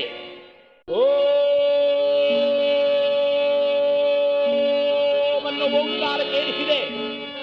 ಈ ಜ್ಞಾನದೇವರ ಹಸ್ತ ತಲೆಗೆ ತಾನೆ ಮೇಲೆ ಕೆತ್ತಿದೆ. ಪಕ್ಕದಲ್ಲೇ ಭಗವದ್ಗೀತೆ ಇತ್ತು. ಓಂ ಅಂತ ತಂದು ಆ ಗೀತೆಯ ಮೇಲೆ ಕೈ ಇಟ್ಟು ಈತ ನಮಸ್ಕಾರ ಮಾಡಿದ. ಧನ್ಯೋಸ್ಮಿ, ಧನ್ಯೋಸ್ಮಿ. ಜಗತ್ತನ್ನೇ ಉದ್ಧಾರ ಮಾಡೋ ತಂದೆ ನೀನು ಹುಟ್ಟಿರುವಾಗ ನಾನೇ ನಿನ್ನ ಉದ್ಧಾರ ಮಾಡೋದಪ್ಪ. ಆದ್ರೂ ಈ ಹಾಳು ಮನಸ್ಸು ಅವ್ರನ್ನೆಲ್ಲ ಹೋಗಿ ಕೇಳಿಕೊಂಡೆ, ಅವ್ರು ನನಗೆ ಪ್ರಾಯಶ್ಚಿತ್ತ ಹೇಳಿದ್ದಾರೆ, ಸಾಕು. ಇನ್ನ ನೀನೇ ಈ ಜಗತ್ತನ್ನು ನೋಡ್ಕೋ, ನೀನೇ ಉದ್ಧಾರ ಮಾಡ್ಕೋ, ನನ್ನ ಅವತಾರ ಕೊನೆ ಮಾಡ್ತೇನೆ ನಾರಾಯಣ ಅಂತ ಎದ್ದ. ಎದ್ದು ಬಾಗಿಲತ್ರಕ್ಕೆ ಬರ್ತಾ ಇದ್ದಾನೆ. ಹಿಂದ್ಗಡೆ ಯಾರೋ ಬಂದಂಗಾಯಿತು. ಯಾರು ಯಾರು ಅಂತ ತಿರುಗಿ ನೋಡ್ತಾನೆ. ಹೆಂಡತಿ ನಿಂತಿದ್ದಾಳೆ. ಎಲ್ಲಿಗೆ ಹೊರಟಿದ್ದೀಯೇ? ಆ ಅಮ್ಮ ಒಂದು ಮಾತಂದ್ಲು, ಸ್ವಾಮಿ ನಾನು ನಿದ್ದೆ ಮಾಡ್ತಿದ್ದೀನಿ ಅಂದ್ಕೊಂಡ್ರ? ನಾನು ಯಾವತ್ತೋ ನಿದ್ದೆ ಬಿಟ್ಟುಬಿಟ್ಟೆ ಕಣ್ರಿ. ಯಾವತ್ತು ಬಿಟ್ಟೆ ಅಂದ್ರೆ ನಾನು ನದಿ ತೀರಕ್ಕೆ ಹೋಗಲ್ಲ ಅಂತ ಹೇಳಿ ನೀವು ನನ್ನನ್ನು ಬಿಟ್ಬಿಟ್ಟು ಹೋದ್ರಲ್ಲ, ಅಂದು ಮೈ ಬರತು ನಿದ್ದೆ ಮಾಡಿದ್ದು, ಇನ್ನು ಜೀವನದಲ್ಲಿ ನಿದ್ದೆ ಮಾಡಬಾರದು ಅಂತ ನನಗೆ ಗೊತ್ತು ನೀವು ನನ್ನ ಬಿಟ್ಟು ಹೋಗ್ತೀರ ಅಂತ ಅದಕ್ಕೆ ಎದ್ದೆ. ಇವರಿಬ್ಬರು ಬಂದರು. ಬಹುದೂರಕ್ಕೆ ಬಂದರೆ ಅಲ್ಲಿ ನದಿಯ ಸಂಗಮ. ಆ ಸಂಗಮದ ಹತ್ರ ಕೈ ಜೋಡಿಸಿ ವಿಠೋಬ ಹೇಳ್ತಾನೆ, ಪಾಂಡುರಂಗ, ನಾನಾಗಿ ನಾನೇ ಏನೇನೋ ಮಾಡ್ಕೊಂಡ್ಬಿಟ್ಟಪ್ಪ ನಮ್ಮ ಜೀವಿತವನ್ನ. ಇದು ಕೊನೆ ಮಾಡ್ತಿದ್ದೇನೆ. ನಾವು ಬರುತ್ತಿದ್ದೇವೆ. ಇನ್ನು ನಿನ್ನ ಅವತಾರವಾಗಿದೆ, ಜಗತ್ತನ್ನು ಉದ್ಧಾರ ಮಾಡು ಪಾಂಡುರಂಗ. ಉದಯವಾಗಲು ತನಯ ರೇಳುತ್ತ ಅಮ್ಮ ಎಂದು ಬೆಳಗ್ಗೆ ಎತ್ತ ಮಕ್ಕಳ ಅಮ್ಮ ಅಪ್ಪ ಅಮ್ಮ ಅಪ್ಪ ಅಮ್ಮ ಅಪ್ಪ. ಆಗ ಸುತ್ತಾಡುತ್ತಾ ನಿವೃತ್ತಿ ದೇವನು ತಾನೊಂದು ಪರ್ವತದ ಎಡೆಗೆ ಬರುವಾಗ ಮಹಾನುಭಾವನಾಗಿರ್ತಕ್ಕಂಥ ಶಿವನಂಶದಿಂದ ಅವತರಿಸಿದ ಮತ್ಸ್ಯೇಂದ್ರನಾಥ ಜಾಲೇಂದ್ರನಾಥರ ಪಂಥದವರು ಆ ಮಹಾನುಭಾವನಾಥ ನಿವೃತ್ತಿ ದೇವನಿಗೆ ಉಪದೇಶವನ್ನು ಮಾಡಿ ಜ್ಞಾನೋಪದೇಶ ಮಾಡಿದ್ದಾರೆ. ಆ ಜ್ಞಾನವನ್ನು ಪಡೆದು ಬಂದಿರತಕ್ಕಂಥ ನಿವೃತ್ತಿ ದೇವ ತಮ್ಮನಾಗಿರ್ತಕ್ಕಂಥ ಜ್ಞಾನದೇವನಿಗೆ ತಾನು ಉಪದೇಶ ಮಾಡಿದ. ತಮ್ಮ, ನಿನ್ನ ಅವತಾರ ಕಾಲದ ಮಹಿಮೆಯನ್ನು ತೋರಬೇಕಾಗಿದೆ. ಆದ್ದರಿಂದ ತಾಯಿ ತಂದೆಗಳು ಪ್ರಾಯಶ್ಚಿತ್ತ ಮಾಡಿಕೊಂಡಿದ್ದಾರೆ. ತಡೆ. ಆಗ ಸೋಪಾನದೇವ ಓಡಿ ಬಂದು ದೊಡ್ಡವನ ಅಣ್ಣನನ್ನು ತಬ್ಬಿಕೊಂಡ. ಮುಕ್ತಾಬಾಯಿ ಬಂದು ಜ್ಞಾನದೇವನ ಹತ್ರ ನಿಂತರೆ ಈ 4 ಜನ ಮಕ್ಕಳು ಸಹ ಆ ಅಪ್ಪು ಗ್ರಾಮದ ಹಿರಿಯ ಬ್ರಾಹ್ಮಣರ ಸಮೂಹಕ್ಕೆ ಬಂದು ಕೇಳಿಕೊಂಡರು, ಸ್ವಾಮಿ, ನಮ್ಮ ತಂದೆ ತಾಯಿಗಳು ನಿಮ್ಮ ಮಾತಿನಂತೆ ತಮ್ಮ ಪ್ರಾಣವನ್ನು ತ್ಯಾಗ ಮಾಡಿ ಪ್ರಾಯಶ್ಚಿತ್ತ ಮಾಡಿಕೊಂಡಿದ್ದಾರೆ. ನಮಗೆ ಈಗ ಬ್ರಾಹ್ಮಣ ಕುಲದಲ್ಲಿ ಸೇರಲು ಅನುಮತಿಯನ್ನು ಕೊಡಿ. ಅದರಲ್ಲೊಬ್ಬರಂದ್ರಪ್ಪ, ನಿಮ್ಮ ತಂದೆ ತಾಯಿಗಳು ಸಾಯೋ ಕಾರಣ ಆ ಪಾಪಿ ಕಣಮ್ಮ, ಏನೇನೋ ಅಂದ್ಬಿಟ್ಟ. ಆದರೆ ಒಂದು ವಿಚಾರ ಹೇಳೋಣವೇ? ಏನು? ನಿಮ್ಮನ್ನ ನಮ್ಮ ಕುಲಕ್ಕೆ ಸೇರಿಸಿಕೊಳ್ಳುವ ಅಧಿಕಾರ ನಮಗಿಲ್ಲಪ್ಪ. ಪೈಠಣಪುರ ಅಂತಿದೆ. ಆ ಪೈಠಣಪುರದಲ್ಲಿ ಬ್ರಹ್ಮಪುರಿ ಅಂತ ಇದೆ. ಆ ಬ್ರಹ್ಮಪುರಿಯಲ್ಲಿ ಗಂಗಾಧರ ಶಾಸ್ತ್ರಿಗಳು ಅಂತ ನಮಗೆಲ್ಲ ಹಿರಿಯರಿದ್ದಾರೆ. ನೀವಲ್ಲಿಗೆ ಹೋಗಿ ಆಜ್ಞಾಪತ್ರ ತಗೊಂಬನ್ನಿ. ಆಜ್ಞಾಪತ್ರ ತೆಗೆದುಕೊಂಡು ಬನ್ನಿ ಎಂದಾಗ ನಿವೃತ್ತಿ ದೇವ ಜ್ಞಾನದೇವ ಹೊರಟಿದ್ದಾರೆ. ನಿವೃತ್ತಿ ದೇವ ಸೋಪಾನ ದೇವನನ್ನ ತನ್ನ ಭುಜದ ಮೇಲೆ ಕೂರಿಸಿಕೊಂಡಿದ್ದಾನೆ. ಆ ಜ್ಞಾನದೇವರು ಮುಕ್ತಾಬಾಯಿಯನ್ನು ತನ್ನ ಬೆನ್ನಿನ ಮೇಲೆ ಹೊತ್ತುಕೊಂಡಿದ್ದಾರೆ. ಮರಳು ಕಾಡಿನಲ್ಲಿ ಕಾಲಿಗೆ ಬಟ್ಟೆಯನ್ನು ಕಟ್ಟಿಕೊಂಡಿದ್ದೇನೆ. ಆ ಬ್ರಾಹ್ಮಣ ಸಮುದಾಯ ಸೇರಿರುವಾಗ ಈ ನಿವೃತ್ತಿ ದೇವರು ಜ್ಞಾನದೇವರು ಬಂದು ಕೇಳಿಕೊಂಡಂತೆ, ಅಯ್ಯ ಮಹನೀಯರೇ, ಹಿರಿಯರೇ, ದಯಮಾಡಿ ನಮ್ಮನ್ನು ಬ್ರಾಹ್ಮಣ ಕುಲಕ್ಕೆ ಸೇರಿಸಿಕೊಳ್ಳಬೇಕು ಅಂದಾಗ ಆ ಸೇರಿರುವ ಬ್ರಾಹ್ಮಣ ಸಮುದಾಯದಲ್ಲಿ ಒಬ್ಬರು ಕೇಳಿದ್ರು, ಯಾರಪ್ಪ ನೀವು? ಸ್ವಾಮಿ, ನಾವು ಹೀಗೆ ಬಂದಿರುವ ಅಪ್ಪು ಗ್ರಾಮದವರು. ನನ್ನ ತಂದೆ ವಿಠೋಬಾ ಎಂಬಾತ ಸಂಸಾರಿಯಾಗಿದ್ದು ಸನ್ಯಾಸವನ್ನು ಸ್ವೀಕರಿಸಿ ಗುರುವಿನಾಜ್ಞೆಯಿಂದ ಪುನಃ ತಾನು ಸಂಸಾರಿಯಾಗಿದ್ದಕ್ಕಾಗಿ ಅವರ ಬಗ್ಗೆ ಅನೇಕ ವಿಶೇಷ ವಿಚಾರಗಳಿಂದ ನಮ್ಮನ್ನ ಜಾತಿಯಿಂದ ದೂರ ಮಾಡಿದ್ದಾರೆ. ದಯಮಾಡಿ ಎಂದ ಕೂಡಲೇ ಅಲ್ಲೊಬ್ಬಾತ ಏನು ಮಾಡಿದ, ಓಹೋ, ನೀನು ಸನ್ಯಾಸ ಸಂಸಾರಿ ಮಗನೋ, ಇನ್ನೊಬ್ಬಂದ ಸಂಸಾರ ಸನ್ಯಾಸಿ ಮಗನೋ ಅಂದ. ಆಗ ಈ ಜ್ಞಾನದೇವರು ಹೇಳ್ತಾರೆ, ಸ್ವಾಮಿ, ನಮ್ಮನ್ನ ಬೇರೆ ಅಂತ ಭಾವಿಸಬೇಡಿ. ಸಬ ಹೇ ಏಕ ಸಮಾನ, ಸಬ ಮೇ ಹೈ ಪ್ರಾಣ, ಯೇ ಜಾನತೆ ಜ್ಞಾನ ನ ಜಾನತೆ ಅಜ್ಞಾನ. ಎಲ್ಲರಲ್ಲಿಯೂ ಇರೋನು ಆ ಪರಮಾತ್ಮನೇ ಅಲ್ವೇ ಸ್ವಾಮಿ? ಎಲ್ಲರಲ್ಲೂ ಆ ಪರಮಾತ್ಮನೇ ಇದ್ದಾನೆ ಅನ್ನುವಾಗ ಒಬ್ಬಾತ ಹಾಸ್ಯ ಮಾಡಿದ, ಎಲ್ಲರಲ್ಲೂ ದೇವರಿದ್ದಾನ? ಯಾಕೆ ಸ್ವಾಮಿ ಅನುಮಾನವೇ? ಹೀಗೆ ನೋಡಿದ, ಅಲ್ಲೊಬ್ಬ ತುರುಷ್ಕರವನು ಮಹಮದೀಯ ಮತಸ್ಥ ಚರ್ಮದ ಚೀಲದಲ್ಲಿ ಕುಡಿಯುವ ನೀರನ್ನು ತುಂಬಿಕೊಂಡು ಒಂದು ಎಮ್ಮೆ ಮೇಲೆ ಇಟ್ಕೊಂಡು ಹೋಗ್ತಿದ್ದ. ಆಗ ಇವನೇನು ಮಾಡಿದಪ್ಪ, ಹಾಸ್ಯ ಮಾಡೋನು, ಏನಪ್ಪಾ ಜ್ಞಾನದೇವ, ಪರಿಪೂರ್ಣ ದೇವ, ಏನ್ ಬಹಳವಾಗಿ ಹೇಳಿಬಿಟ್ಟಿಯಲ್ಲ, ಎಲ್ಲರಲ್ಲೂ ದೇವರಿದ್ದಾನೆ ಅಂತ. ಹಾಗಾದ್ರೆ ಎಲ್ಲರಲ್ಲೂ ದೇವರಿರೋದಾದ್ರೆ ಈ ಎಮ್ಮೆ ಕೋಣಲ್ಲಿ ದೇವರಿದ್ದಾನ? ಹೇಳಿಸುವ ಆ ಕೋಣನ ಕೈನಲ್ಲಿ ವೇದವನ್ನು ನೋಡೋಣ. ಕೋಣ ವೇದ ಹೇಳೋಕ್ ಸಾಧ್ಯವೇ? ಈ ಜ್ಞಾನದೇವರು ಏನ್ ಮಾಡಿದಾರೆ ಅಷ್ಟೇ ತಾನೇ. ಆ ಪ್ರಾಣಿ ಹತ್ರಕ್ಕೆ ಬಂತು, ತಮ್ಮ ಕೈಯನ್ನು ತೆಗೆದಿದ್ದೆ, ಅಣ್ಣನ ಮುಖ ನೋಡಿದ್ರು. ನಡೀಲಿ ನಿನ್ನ ಪ್ರಭಾವ, ಅದರ ತಲೆ ಮೇಲಿಟ್ಟಿದ್ದೇನೆ, ಓ ಬಂದ್ರಷ್ಟೇ. ಅಷ್ಟಂದ ಕೂಡಲೇ ಆ ಕೋಣ ಓಂ ಅನಂತ ಜ್ಞಾನ ನಿಧಿ ಭಗವನ್ ವಿಶ್ವ ಬ್ರಹ್ಮಾಂಡ ನಾಯಕ ಪ್ರಾಣೋಪಾನ ವ್ಯಾನೋದಾನ ಸಮಾನ ರೂಪ ವಾಂಗ್ಮನಶ್ಚಕ್ಷುಶ್ರೋತ್ರ ಜಿಹ್ವಾಘ್ರಾಣ ರೂಪಾ ವಿದ್ಯುದಗ್ಧ ಜಲ ಓಷಧಿ ವನಸ್ಪತಿ ಆಕಾಶ ಮೇಘ ಪಂಕ್ತಿ ಪತಿರಸ್ತು ಶಂಭು. ಓಂ ಶಾಂತಿ ಶಾಂತಿ ಶಾಂತಿ. ಎಲ್ಲ ಬೆರಗಾಗಿ ಹೋಗ್ಬಿಟ್ಟು, ಏನಯ್ಯ ಕೋಣನೇ ಹೇಳಿದ್ದ, ಸೊ ಅದ್ರೊಳಗಡೆ ಅವನಾರ ಕೂತ್ಕೊಂಡು ಹೇಳ್ತಾವನ, ಏನಪ್ಪದಲ್ಲ ಸುಮ್ಮನೆ ಕೂತ್ಕೊಳ್ಳ, ಕೋಣನೇ ಹೇಳಿದ್ದು. ಈ ಹೇಳು ಅಂತಂದಿದ್ನಲ್ಲ ಅವನಂತಾನೆ, ಇವೆಲ್ಲ ಎಲ್ಲ ಮಾಯಾ ಮಂತ್ರ ಅಲ್ಲ, ಇವನು ಹೇಳು ಅಂದ್ರೆ ಅದು ಹೇಳ್ಬಿಡ್ತಪ್ಪ. ಎಲ್ಲಿ ಆ ಕೋಣನ ಹೊಡೆದ್ರ ನನಗೆ ಬೀಳುತ್ತಾ? ಅವನಾಗ ಅವನೇ ಕೇಳ್ಕೊಂಡ, ಈ ಜ್ಞಾನದೇವ ಏನು ಮಾಡಿದನಂತೆ, ಹಾಗೆ ಆಗಬಹುದು. ಯಾರೋ ಕೋಲ್ ತೆಗೆದಿದ್ದೆ, ಕೋಡನ್ನು ಫೇರ್ ಅಂತ ಹೊಡೆದ್ರು. ಅಯ್ಯೋ ಇವನು ಬಿದ್ದು ಒದ್ದಾಡದ. ಬಿದ್ದು ಒದ್ದಾಡುವಾಗ ಜ್ಞಾನದೇವರ ತಿರುಗಿ ಕೈ ಹೀಗಂದರಂತೆ. ಆ ಅಮೃತ ಹಸ್ತವನ್ನು ಕೂಡಿದ ಕೂಡಲೇ ಅವನಿಗೂ ಜ್ಞಾನ ಪ್ರಾಪ್ತವಾಯಿತು. ಎಲ್ಲರೂ ಕೈ ಜೋಡಿಸ್ಬಿಟ್ರಪ್ಪ, ನಮ್ಮ ಅಪರಾಧ ಕ್ಷಮಿಸಿ ಸ್ವಾಮಿ. ಅಲ್ಲ, ನಿಮ್ಮನ್ನ ನಾವು ಜಾತಿಯಲ್ಲಿ ಸೇರಿಸ್ಕೊಳ್ಳೋದಲ್ಲ, ನಾವು ನಿಮ್ಮ ಜಾತಿಗೆ ಸೇರ್ಕೊಂಡ್ರೆ ಸಾಕು, ದಯಮಾಡಿ ನಮ್ಮನ್ನ ಕ್ಷಮಿಸಿ ಅಂತ ಹೇಳಿ ಆಜ್ಞಾಪತ್ರವನ್ನು ಕೊಟ್ಟಿದ್ದಾರೆ. ಜ್ಞಾನದೇವರು ನಿವೃತ್ತಿ ದೇವರು ಅಲ್ಲೇ ವಾಸವಾಗಿದ್ದರು ಸ್ವಲ್ಪ ದಿವಸ. ಒಂದು ಸಲ ಏಕಾದಶಿ ಬಂತು.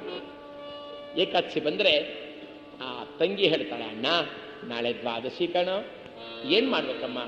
ನಾನು ರೊಟ್ಟಿ ಹಂಚಬೇಕಣ್ಣ. ಭಕ್ರಿ ಅಂದ್ರೆ ರೊಟ್ಟಿ ಅಂತ. ನಾನು ಎಲ್ರಿಗೂ ದಾನ ಮಾಡ್ಬೇಕು.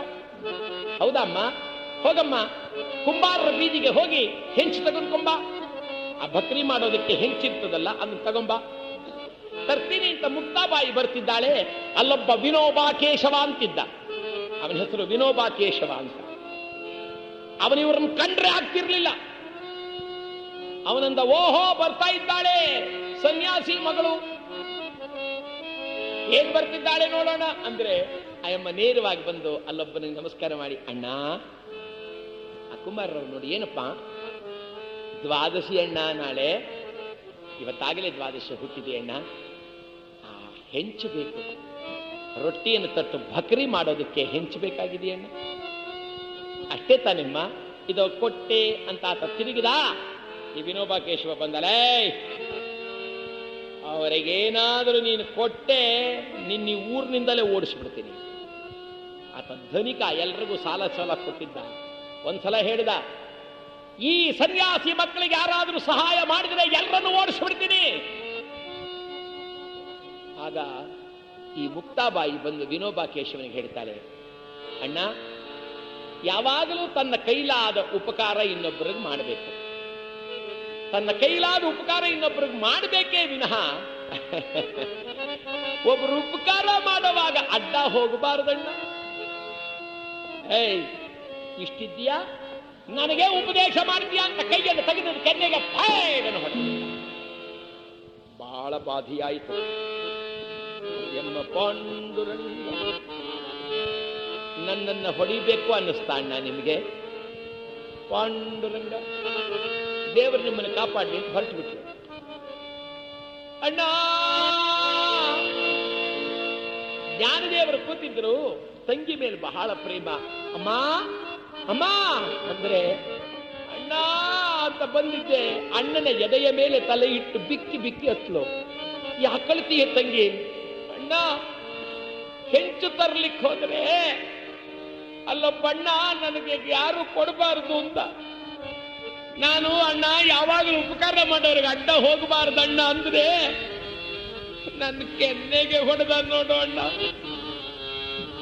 ಈ ಜ್ಞಾನದೇವರು ತಂಗಿಯ ಕೆನ್ನೆಯನ್ನು ಸವರ್ತಾ ಹೇಳ್ತಾರೆ, ಅಮ್ಮ ಮುಕ್ತಿಯನ್ನು ಹೊಡೆದೋಡಿಸೋ ಪಾಪಿಷ್ಟ ಒಬ್ಬಿದ್ದಾನ. ಎಲ್ಲರೂ ಮುಕ್ತಿ ಸಿಕ್ಕಿದ್ರೆ ಸಾಕು ಅಂತಾರೆ. ಅಂಥ ಮುಕ್ತಿಯನ್ನು ಹೊಡೆದೋಡಿಸಿದ್ದಾನೆ ಅಂದ್ರೆ, ಅಮ್ಮ ಇದರ ದುಃಖ ಅವನು ಅನುಭವಿಸ್ತಾನೆ, ಸುಮ್ಮನೆ ಇರು ಅಂದ್ಬಿಟ್ಟ. ಜ್ಞಾನದೇವ ಅನುಭವಿಸ್ತಾನೆ, ಸುಮ್ಮನಿರು ಅಂದ್ರೆ. ವಿನೋಬಾ ಕೇಶವ ಮನೆಗೆ ಬಂದ. ಏನಿವತ್ತು ಬಹಳ ಸಖಿಯಾಗಿದೆಯಲ್ಲ, ಯಾರಲ್ಲಿ ಗಾಳಿ ಬೀಸರೋ? ಅವ್ರ್ಯಾರೋ ಇಬ್ಬರು ಭೀಷಣಿಗೆ ತಗೊಂಬಂದಿಂಗ ಅಂದ್ರು. ಅಯ್ಯಪ್ಪ, ಗಾಳಿ ಬೀಸರೋ ಅಂದ್ರೆ ಬೆಂಕಿ ಬೀಸ್ತಿರಲ್ಲ ಸ್ವಾಮಿ, ನಾವು ಗಾಳಿನೇ ಬೀಸ್ತಿರೋದು. ಉರಿ ಎದ್ದು ಬಿಡ್ತು ದೇಹದಲ್ಲಿ, ಭಗ ಭಗ ಭಗ ಭಗನೆ. ಅಯ್ಯೋ ಉರಿ ಉರಿ, ಯಾರಾದ್ರೂ ಗಂಧ ಬಳಿರೋ? ಏನು ಗಂಧ? ಸರಸರ ಸಂಕೇದ್ರು ತಂದು ಗಂಧ ಬಳದ್ರೆ ಬೆಂಕಿ ಬಳದಂಗಾಯ್ತು ಅವನಿಗೆ. ಅಯ್ಯಯ್ಯೋ ಅಂತ ಬಿದ್ದು ಹೊರಳಾಡಿದ. ಓಡ್ ಬಂದು ನದಿಯಲ್ಲಿ ಬಿದ್ದ. ತಣ್ಣಗಾಗುತ್ತೇನು ಅಂತ ನದಿಯಲ್ಲಿ ಬಿದ್ದರೆ ಬೆಂಕಿ ಹೊಂಡದಲ್ಲಿ ಬಿದ್ದಂಗಾಗುತ್ತೆ. ಎದ್ದು ಹೊರಳಾಡ್ತಾನೆ. ಹೊರಳಾಡ್ತಾ ಇದ್ರೆ ಅಲ್ಯಾರೋ ಬಂದ, ಆಗ್ಬೇಕು ನಿನಗೆ. ಆ ಮಗು ಕೆನ್ನೆಗೆ ಪಟಾರ್ ಅಂತ ಹೊಡೆದಲ್ಲ, ಅದೇ ಇದು ತಣ್ಣಗಾಗಬೇಕಾದ್ರೆ ಇನ್ನೆಲ್ಲೂ ತಣ್ಣಗಾಗಲ್ಲ. ಹೋಗಿ ಆಯಮ್ಮನ ಕಾಲಿಡ್ಕೋ.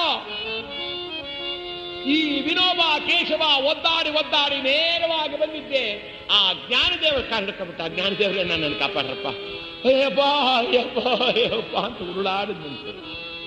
ಆಗ ಜ್ಞಾನದೇವರು ಹೇಳ್ತಾರೆ, ಮುಕ್ತ ಪಾಪ ನೋಡಮ್ಮ, ವಯಸ್ಸಾದವರು ಅಲ್ಲಾಡ್ತಾರಲ್ಲಮ್ಮ. ಆಯಮ್ಮನಿಗೂ ಕಣ್ಣಲ್ಲಿ ನೀರು ಬಂದಿತ್ತು. ಆಕೆ ಏನು ಮಾಡಿದ್ಲು, ಪಾಂಡುರಂಗ ಕಣ್ಣು ಮುಚ್ಚಿದ್ಲು. ಆಯಮ್ಮನ ಕಣ್ಣಲ್ಲಿ 2 ತೊಟ್ಟು ಕಣ್ಣೀರು ಅವನ ಮೇಲೆ ಬಿತ್ತು. ಬಿದ್ದ ಕೂಡ್ಲೆ ದೇಹ ಎಲ್ಲ ತಣ್ಣಗಾಗ ಎದ್ದು ಬಂದುಬಿಟ್ಟ. ಮಾರನೇ ದಿವಸ ದ್ವಾದಶಿ ಬಂತು. ಮುಕ್ತಾಬ ಯೋಚನೆ ಮಾಡ್ತಿದ್ಲು. ಏನಮ್ಮ ಯೋಚನೆ ಮಾಡ್ತಿದ್ಯಾ? ಅಣ್ಣ, ನಾನು ರೊಟ್ಟಿ ಸುಟ್ಟು ಎಲ್ರಿಗೂ ಕೊಡಬೇಕು ಅಂತಿದ್ನಲ್ಲ, ಹೆಂಚೇ ಇಲ್ವಲ್ಲೋ? ಹೆಂಚಿಲ್ಲ ತಾನೆ? ನೀನೇನು ಭಯಪಡಬೇಡ, ನಾನು ಎಲ್ಲ ಸಿದ್ಧ ಮಾಡಿದ್ದೀನಿ. ಸಿದ್ಧ ಮಾಡಿದ್ದೀಯಾ? ಎಲ್ಲಿದೆಯಣ್ಣ? ನೋಡಿ ಇಲ್ಲೇ ಪಾಂಡುರಂಗ ಅಂತ ಜ್ಞಾನದೇವರು ಹೀಗೆ ಬಾಗಿದರು. ಅವ್ರ ಬೆನ್ನನ್ನು ಬಾಗಿಸಿದರೆ ಅವ್ರ ಬೆನ್ನಿನ ಮೇಲೆ ಹೊಗೆ ಬರ್ತಾ ಇದೆ. ಅಮ್ಮ ರೊಟ್ಟಿ ಸುಡೆ. ಒಂದಿಷ್ಟೇ ಇಷ್ಟು ಹಿಟ್ಟಿತ್ತು. ತಟ ತಟ ತಟ ತಟ ತಟ ತಟ ತಟ ಸುತ್ತಿದ್ದೆ. ಪಾಂಡುರಂಗ ಅಂತ ಹಾಕಿದ್ರು. ರೊಟ್ಟಿ ಸುಡೋಕ್ ಶುರುವಾಯ್ತು. ತಿರುವು ಹಾಕಿದ್ಲು. ತಿರುವು ಹಾಕಿದ ಮೇಲೆ ಮೆತ್ತಗೆ ರೊಟ್ಟಿ ತೆಗೆದು ಪಕ್ಕದಲ್ಲಿ ಇಟ್ಟರೆ ಇನ್ನೊಂದು ರೊಟ್ಟಿ ಬಂತು. ಅಣ್ಣ ಇನ್ನೊಂದು ಬಂತು, ತೆಗಿಯಮ್ಮ. ಅದನ್ನ ತೆಗೆದ್ರೆ ಇನ್ನೊಂದು. ಒಂದರಿಂದ ಒಂದು ಸಾವಿರಾರು ರೊಟ್ಟಿ ಒಂದೇ ಆಯಮ್ಮ ತಟ್ಟಿದ್ದು. ಅಣ್ಣ ರೊಟ್ಟಿಗಳು ಬರ್ತಾ ಇದೆ, ಕೊಡ್ತೀನೋ? ಕೊಡಮ್ಮ. ಆ ಸಾವಿರಾರು ರೊಟ್ಟಿಗಳನ್ನ ಅಣ್ಣ ಬನ್ನಿ, ಅಮ್ಮ ಬನ್ನಿ, ಅಯ್ಯ ಬನ್ನಿ. ಪಾಂಡುರಂಗ ಇತ್ತ ಧಾನ್ಯದಿಂದ ಬೆಳೆದ ರೊಟ್ಟಿ, ಪಾಂಡುರಂಗ ಇತ್ತ ಧಾನ್ಯದಿಂದ ಬೆಳೆದ ರೊಟ್ಟಿ, ನಿಮಗೆಲ್ಲ ಕೊಡುವೆ ರೊಟ್ಟಿ, ಮನ ಮಾಡಿ ಬನ್ನಿ ರೊಟ್ಟಿ.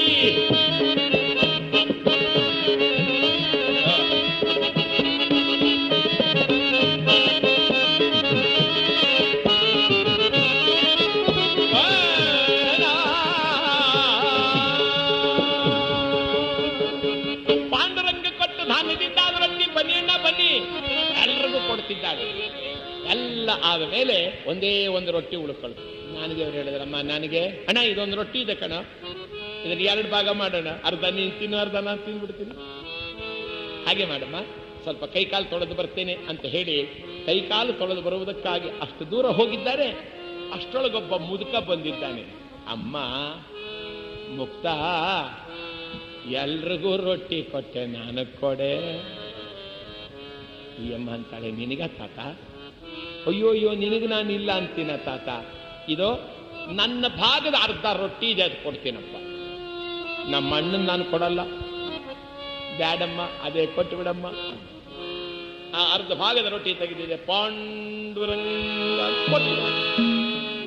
ಆ ರೊಟ್ಟಿಯನ್ನು ಕೊಡ್ತಿರುವಾಗ ಜ್ಞಾನದೇವರು ಅಲ್ಲಿಂದ ನೋಡ್ಬಿಟ್ರು. ಮುಕ್ತ, ಬಿಡಬೇಡ ಮುದುಕನ್ನ, ರೊಟ್ಟಿಯನ್ನು ಕೊಟ್ಟೆಯಲ್ಲ, ಬಿಡಬೇಡ ಮುದುಕನನ್ನ, ಹಿಡಿ ಅವನ ಕೈಯನ್ನ. ಈ ಅಣ್ಣ ಕರೆದಾಗ ಹೀಗೆ ತಿರುಗಿದ್ಲಲ್ಲ, ಹೀಗೆ ತಿರುಗಿ ನೋಡೋದ್ರೊಳಗ ಮುದುಕ ಇಲ್ಲ. ಅಣ್ಣ ಯಾರೋ ಮುದುಕ? ಅಮ್ಮ ಅವನೇ ಕಾಣೆ ಅಮ್ಮ. ಅನಿತ ಭುವನ ಬ್ರಹ್ಮಾಂಡ ನಾಯಕನು, ಪಕ್ಷಿ ವಾಹನನು, ಕುಕ್ಷಿಯೊಳಗೆ 7 ಲೋಕವನ್ನು ರಕ್ಷಿಪಾ ಪಾಂಡುರಂಗನು. ಅಮ್ಮ ನೀನೆಲ್ರಿಗೂ ರೊಟ್ಟಿ ಕೊಟ್ಟಲ್ಲ, ನಿನ್ನ ಅಮೃತ ಹಸ್ತದಿಂದ ತಾನು ಪಡ್ಕೋಬೇಕು ಅಂತ ಬಂದಿದ್ದವನು ಅವನೇ ಕಾಣೆ ಅಮ್ಮ. ತಂಗಿಯಲ್ಲ ಅಣ್ಣ, ನಾನು ಪಾಂಡುರಂಗನ್ ನೋಡ್ಬೇಕು. ಕಾಣ್ತಾನಮ್ಮ, ಪಾಂಡುರಂಗ ಕಾಣ್ತಾನೆ. ತಾಳು ಪಾಂಡುರಂಗ. ಇಂಥ ಪವಾಡಗಳು 16 ನಡೆಯುತ್ತಿದೆ ಮಹಾನುಭಾವರಾದ ಜ್ಞಾನದೇವರಿಂದ. ಪಕ್ಕದಲ್ಲೇ ಭೀಮಾ ನದಿ ತೀರ. ಆ ಭೀಮಾ ನದಿ ತೀರದಲ್ಲಿ ಇದ್ದ ಮಹಾನುಭಾವನಾಗಿರ್ತಕ್ಕಂಥ ಚಾಂಗದೇವ. ಅವನು ಅಣಿಮಾದಿ ಸಿದ್ಧಿಗಳನ್ನು ಕಲಿತವನು ಚಾಂಗದೇವ. ಎಷ್ಟೋ ಸಲ ಯಮರಾಜ ಪ್ರಾಣ ತಗೊಂಡೋಗಕ್ಕೆ ಬಂದ್ರೆ ಹೆಬ್ಬೆರಳಲ್ಲಿ ಪ್ರಾಣ ಸೇರಿಸಿಬಿಟ್ಟಿದ್ದ. ಅವನಿಗೆ 700 ಜನ ಶಿಷ್ಯರು. ಎಷ್ಟು ಜನ ನೋಡಿ, 700 ಜನ. ಒಂದು ದಿನ ಭೂಮಿಯಿಂದ ಮೇಲೆ ಹಾಗೆ ಎದ್ದ. ಎಲ್ಲರೂ ನಮಸ್ಕಾರ ಮಾಡೋದು, ಜಯ ಗುರುದೇವ್. ಚಾಂಗದೇವ ಗುರು ಮಹಾರಾಜ್, ಚಾಂಗದೇವ ಗುರು ಮಹಾರಾಜ್, ಚಾಂಗದೇವ ಗುರು ಮಹಾರಾಜ, ಚಾಂಗದೇವ ಗುರು ಮಹಾರಾಜ್, ಚಾಂಗದೇವ ಗುರು ಮಹಾರಾಜ, ಜಯ ಚಾಂಗದೇವ ಗುರು ಮಹಾರಾಜ.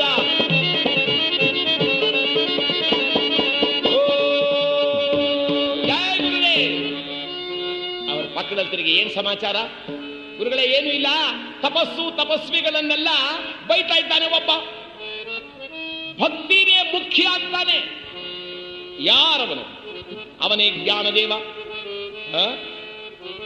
ಹಾಗಾದರೆ ನಾನು ಅವನ್ ನೋಡ್ಬೇಕು. ನಾನು ನೋಡೋದಕ್ಕೆ ಊರಿಗೆ ಬರ್ತೀನಿ ಅಂತ ಹೇಳಿ, ನನ್ನ ನೋಡಬೇಕು ಅಂತ ಆಶೆ ಇರೋರೆಲ್ಲರೂ ಊರಿನಲ್ಲಿ ಸೇರ್ಲಿ, ಪತ್ರ ಬರೀರಿ. ಒಬ್ಬ ಪತ್ರ ಬರೆಯಕ್ಕೆ ಬಂದ. ಬರೀ ಜ್ಞಾನಿ ಆಗಿರ್ತಕ್ಕಂಥ ಜ್ಞಾನದೇವನಿಗೆ ಬರೆದ. ಅವನು ಜ್ಞಾನಿಯಾದಂಥ ಜ್ಞಾನದೇವನಿಗೆ ಏನಂದ ತಾಳ. ಅವನು ಜ್ಞಾನಿ ಅಂತ ಯಾರಿಗೂ ಗೊತ್ತು? ಅಜ್ಞಾನಿಯಾದ ಜ್ಞಾನದೇವನಿಗೆ ಬರಿ. ಅಜ್ಞಾನಿಯಾದ ಜ್ಞಾನದೇವನಿಗೆ ತಾಳೋ, ಅವನ ಅಜ್ಞಾನಿ ಅಂತ ನಿನ್ಗೆ ಹೆಂಗ್ ಗೊತ್ತು? ವಿಷಾಡದನ್ನ ವಿಷಾಡದ. ಸ್ವಾಮಿ ಏನಂತ ಬರೀಲಿ? ಅದು ನಿಜವೇ, ಅವನಿಗೇನಂತ ಕಾಗ್ದ ಬರೆಯೋದು? ತಗೊಂಡೋಗಿ ಬರೀ ಕಾಗ್ದ ಕೊಟ್ಬಿಡ. ಬರೀ ಪತ್ರ ಕೈ ಕೊಟ್ಟ. ನಾವು ಹೊರಟ ಆ ಚಾಂಗದೇವರ ಶಿಷ್ಯ. ಯಾರ್ರೀ ಜ್ಞಾನದೇವ ಅನ್ನೋರು? ಆ ಜ್ಞಾನದೇವ ಕೈ ಜೋಡಿಸಿದೆ. ಯಾಕೆ ಸ್ವಾಮಿ? ತಾವು ಯಾರು? ನಾನೇ ಅರಿವಾದಿ ಅಷ್ಟಸಿದ್ಧಿಗಳನ್ನು ಕರಗತವನ್ನಾಗಿ ಮಾಡಿಕೊಂಡು ದೇದೀಪ್ಯಮಾನ ಪ್ರಕಾಶದಂತೆ ಬೆಳೆಯುತ್ತಿರತಕ್ಕಂಥ ಚಾಂಗದೇವರ ಶಿಷ್ಯ. ಚಾಂಗದೇವರ ಶಿಷ್ಯ ಅಂದ ಕೂಡಲೇ ಈ ಜ್ಞಾನದೇವರು ನಮಸ್ಕಾರ, ಏನಾಗಬೇಕು? ನಮ್ಮ ಗುರುಗಳು ಪತ್ರ ಕಳಿಸಿದ್ದಾರೆ, ಕೊಡಿ. ಪತ್ರ ಕೈ ತೆಗೆದುಕೊಂಡಿದ್ದೆ. ಒಂದ್ಸಲ ಪತ್ರವನ್ನು ನೋಡಿದ, ಹಿಂತಿರುಗಿಸಿ ನೋಡಿದ್ದೆ. ತನ್ನ ಅಣ್ಣನ ಕರೆದ, ನಿವೃತ್ತಿ ದೇವನ. ಅಣ್ಣ ನೋಡೋ. ನಿವೃತ್ತಿ ದೇವ ನೋಡ್ತಾನೆ, ಅದರಲ್ಲಿ ಏನೂ ಇಲ್ಲ. ಒಂದ್ಸಲ 2 ಸಲ ತಿರುಗಿಸಿ ನೋಡಿದ. ತನ್ನ ತಮ್ಮ ಇದ್ನಲ್ಲ ಸೋಪಾನ ದೇವ, ಅವನ ಕೈ ಕೊಟ್ಟ. ನೋಡೋ. ಸೋಪಾನ ದೇವ ನೋಡಿದ, ಏನೂ ಇರಲಿಲ್ಲ. ಮುಕ್ತಾಬಾಯಿ ಕೈ ಕೊಟ್ಟ. ನೋಡಮ್ಮ. ಮುಕ್ತಾಬಾಯಿ ಪತ್ರ ನೋಡಿದ್ಲು, ತಿರುಗಿಸಿ ನೋಡಿದ್ಲು. ಜ್ಞಾನದೇವರ ಹತ್ರ ಬಂದ್ಲು. ಅಣ್ಣ ಇದರಲ್ಲಿ ಏನು ಇಲ್ವಲ್ಲೋ? ಅದೇ ಕಣಮ್ಮ ಅವನು ಹೇಳಿ ಕಳಿಸಿರೋದು.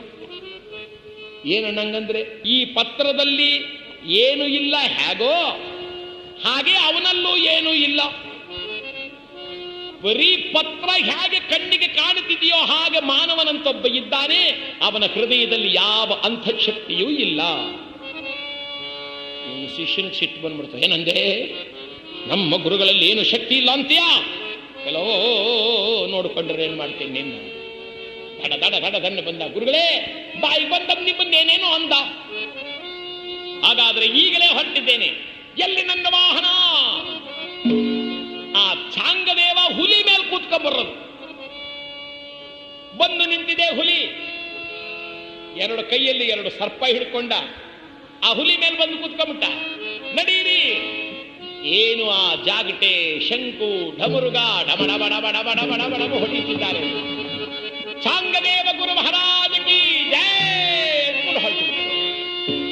ಬಾಗಿದ ಮರಗಳ ಸಾಗುವ ದರದಲ್ಲಿ ಕರವನ್ನು ನೋಡಿದ ಚಾಂಗದೇವ ಎದುರಾದವರು ನಿಲ್ಲದ ಕರಬಣೆಗೆ ಕೈದ ಚಾಂಗದೇವ.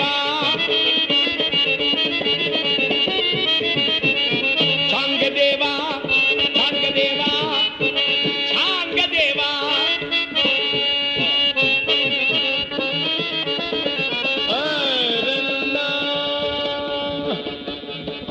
ಚಾಂಗದೇವ ಹುಲಿ ಮೇಲೆ ಕೂತ್ಕೊಂಡ್ಬರ್ತಿದ್ನಲ್ಲ.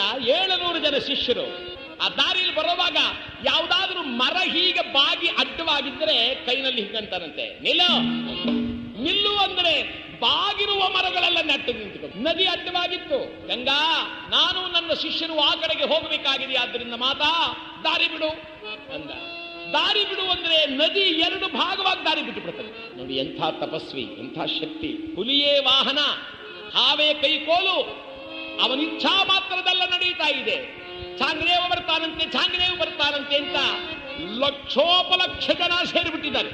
ಆ ಲಕ್ಷೋಪಲಕ್ಷ ಜನ ಸೇರಿದ್ರೆ ಈ ಮುಕ್ತಾಬಾಯಿಗೆ ಆಸೆ.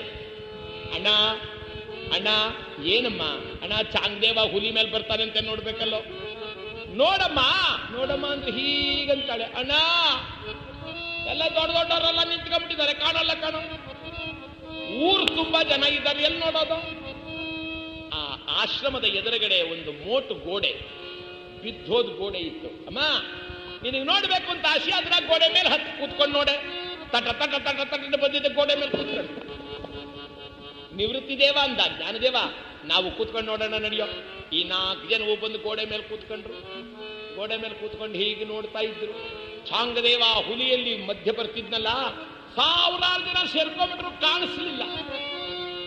ಈ ಮುಕ್ತಾಬಾಯಿ ಅಂದ್ರು, ಅಣ್ಣ ಕಾಣಲ್ಲ ಕಾಣೋ.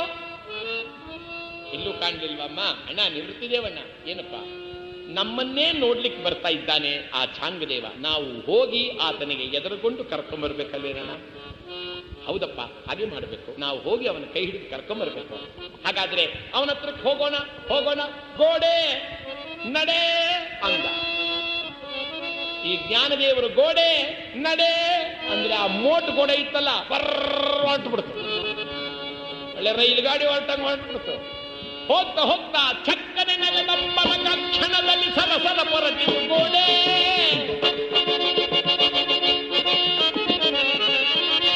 ಜಗವೆಲ್ಲ ಅಚ್ಚರಿಕೊಳ್ಳುವ ದರದಲ್ಲಿ ಸಂಚರಿಸಿತು ಆ ಗೋಡೆ. ನಾರಾಯಣ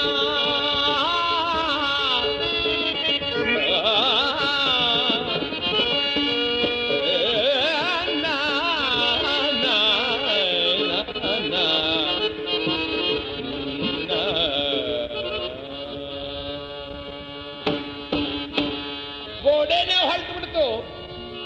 ಈ ಜನ ಎಲ್ಲ ಇತ್ತ ಕಡೆ ನೋಡ್ತಿದ್ರು. ನೋಡು, ಹುಲಿ ಹುಲಿ ಹುಲಿ ಹುಲಿ ಹುಲಿ ಮೇಲೆ ಬರ್ತಾ ಇದ್ದಾನೆ, ಹುಲಿ ಮೇಲೆ ಬರ್ತಾ ಇದ್ದಾನೆ, ಹುಲಿ ಮೇಲೆ ಬರ್ತಾ ಇದ್ದಾನೆ ಅಂತಿದ್ದ. ಅವನೊಬ್ಬಲೋ ನೋಡಿ ಗೋಡೆ ಆಕಾಶದ ಮೇಲೆ ಬಂತು ಅಂದ. ಚಾಂಗದೇವನು ಬಿಟ್ಬಿಟ್ರು. ಅಲ್ಲಿ ನೋಡಿ ಗೋಡೆ ಗೋಡೆ ಗೋಡೆ. ಆ ಮೇಲೆ ಕೂತಿದ್ದ ನಾವು ಆ ಜ್ಞಾನದೇವರು ಮುಕ್ತ, ಅದ ನೋಡು ದೇಗುಲ, ಇದ ನೋಡು ಕಾನನ. ಅದು ದೇವಸ್ಥಾನ, ಈ ಕಾಡು, ಇಲ್ಲೇ ತಾನೇ ನಾವು ಬೆಳೀತಿದ್ದು, ಇಲ್ಲೇ ನಾವು ಓಡಾಡಿದ್ದು. ನೋಡು ಅದೇ ನದಿ ತೀರ, ನೋಡು ಇದೇ ಗುರುಕುಲಾಶ್ರಮ ಅಂತ ತೋರಿಸ್ತಾ. ನೋಡಮ್ಮ, ಆತನೇ ಚಾಂಗದೇವ.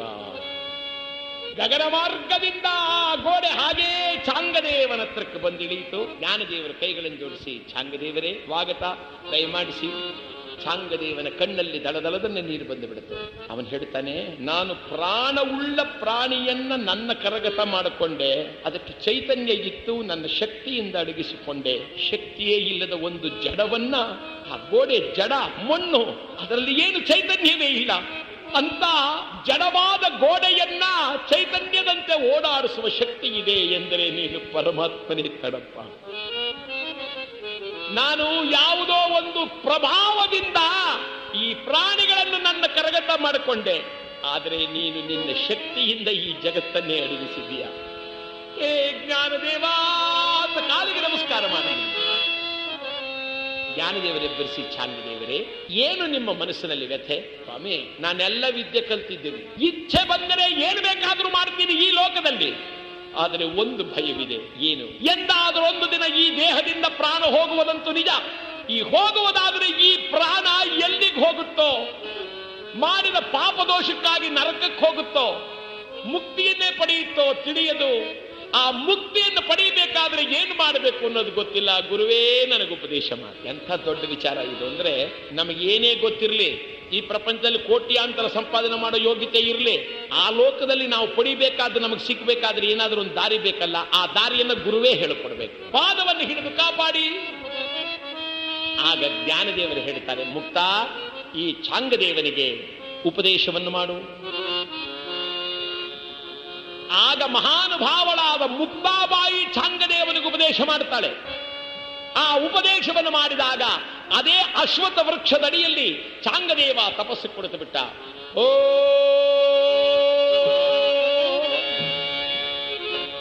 ನಾಮದೇವರು ಹೊರಟರು ದೇಶ ಸಂಚಾರಕ್ಕೆ. ತುಕಾರಾಮರು, ಜ್ಞಾನದೇವರು ಆ ಹೆಸರಿಗೆ ಹೇಳ್ತಾರೆ, ನಿವೃತ್ತಿ ಜ್ಞಾನದೇವ ಸೋಪಾನ ಮುಕ್ತಾಬಾಯಿ ಏಕನಾಥ ನಾಮದೇವ ತುಕಾರಾಮ.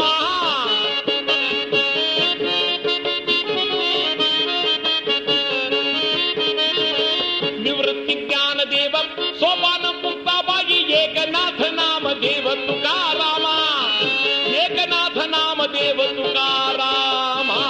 ಏಕನಾಥ ನಾಮದೇವ ತುಕಾರಾಮ. ಈಗಲೂ ಪಂಢರೀಪುರದಲ್ಲಿ ಈ ಹೆಸರನ್ನು ಹೇಳಿಕೊಂಡು ಧ್ಯಾನ ಮಾಡುತ್ತಾರೆ. ಜ್ಞಾನದೇವರು ಇಡೀ ವಿಶ್ವವನ್ನೇ ಸುತ್ತಾಡಿದ್ದಾರೆ. ಇನ್ನೂ ಬಹುಜನಗಳಿಗೆ ಉಪದೇಶವನ್ನು ಮಾಡಿದ್ದಾರೆ. ಕೊನೆಗೆ ತನ್ನ ಅಣ್ಣನ ಹತ್ರ ನಮಸ್ಕಾರ ಮಾಡಿದರು. ಅಣ್ಣ, ನನ್ನ ಅವತಾರದ ದಿನ ಮುಗೀತು ಕಣೋ, ನಾನು ಜೀವಸಹಿತನಾಗಿ ಬೃಂದಾವನಸ್ಥನಾಗ್ತೇನೆ, ಆಶೀರ್ವಾದ ಮಾಡು. ಅಣ್ಣನಾದ ನಿವೃತ್ತಿ ದೇವ ಹೇಳಿದ, ಕಂದ, ನೀನು ಬಂದಿರುವ ವಿಚಾರ ಲೋಕಕ್ಕೆಲ್ಲ ವೇದ್ಯವಾಯಿತು, ಹೋಗಿ ಬಾ ಎಂದಾಗ ತಮ್ಮ 32ನೇ ವಯಸ್ಸಿನಲ್ಲಿ ಆಳಂದಿ ಎಂಬತಕ್ಕಂಥ ಗ್ರಾಮದಲ್ಲಿ ಅವರಿಗಾಗಿ ಒಂದು ಬೃಂದಾವನ ನಿರ್ಮಾಣವಾಯಿತಂತೆ. ಅವರಿಗಾಗಿ ನಿರ್ಮಾಣವಾದ ಬೃಂದಾವನದಲ್ಲಿ ಜ್ಞಾನದೇವರು ತನ್ನ ಅಣ್ಣನ ಕಾಲಿಗೆ ನಮಸ್ಕಾರವನ್ನು ಮಾಡಿ ಎಲ್ಲರ ಅನುಮತಿಯನ್ನು ಪಡೆದು ಕೈಗಳನ್ನು ಜೋಡಿಸಿ ಹೋಗ್ತಾ ಇದ್ರೆ ಈ ಜಗತ್ತಿನ ಜನಗಳೆಲ್ಲ ಕಣ್ಣೀರು ಸುರಿಸ್ತಾರೆ. ಪಾಂಡುರಂಗ ಅಂತ ತಾವು ಪ್ರವೇಶ ಮಾಡಿ ಹಳ್ಳದಲ್ಲಿ ಇಳಿದು ತಮಗಾಗಿ ನಿರ್ಮಿತ ಮಾಡಿದ ಪೀಠದಲ್ಲಿ ಕೂತು ಒಂದು ಸಲ ಯೋಗ ಮುದ್ರೆಯಲ್ಲಿ ಕಣ್ಣನ್ನು ಮುಚ್ಚಿದ್ದೆ. ಓಂದ್ರಂತೆ. ಓಂ ಅಂದ್ರೆ ಝಡಿರು ಝಡಿರು ಝಣಕಾರಗೊಡನೆ ಪಾಂಡುರಂಗ ತಾನಾಗ. ಪಂಡರೀನಾಥರಾದ ಪಾಂಡುರಂಗ ಅಲ್ಲಿಗೆ ಬಂದಿದ್ದೆ. ಆ ಜ್ಞಾನದೇವರ ದೇಹದಲ್ಲಿದ್ದ ತನ್ನ ಅಂಶವನ್ನು ಹೀಗಂದರಂತೆ. ಆ ಪರಮಾತ್ಮನ ಅಂಶ ಪರಮಾತ್ಮನಲ್ಲಿ ಐಕ್ಯವಾಗಿ ಹೋಗಿದೆ. ಮಹಾನುಭಾವರಾದ ಜ್ಞಾನದೇವರ ಸಮಾಧಿಯನ್ನು ಆಳಂದಿಯಲ್ಲಿ ಮಾಡಿದ್ದಾರೆ.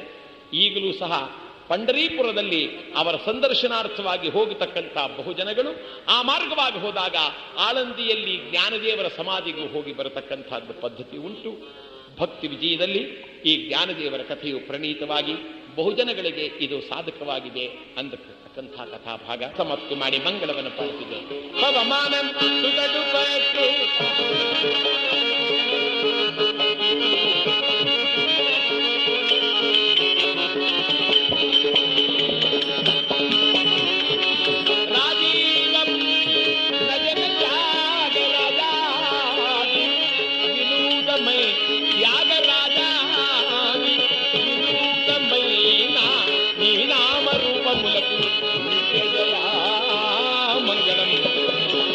ಲಕ್ಷ್ಮೀ ರಮಣ ಗೋವಿಂದ.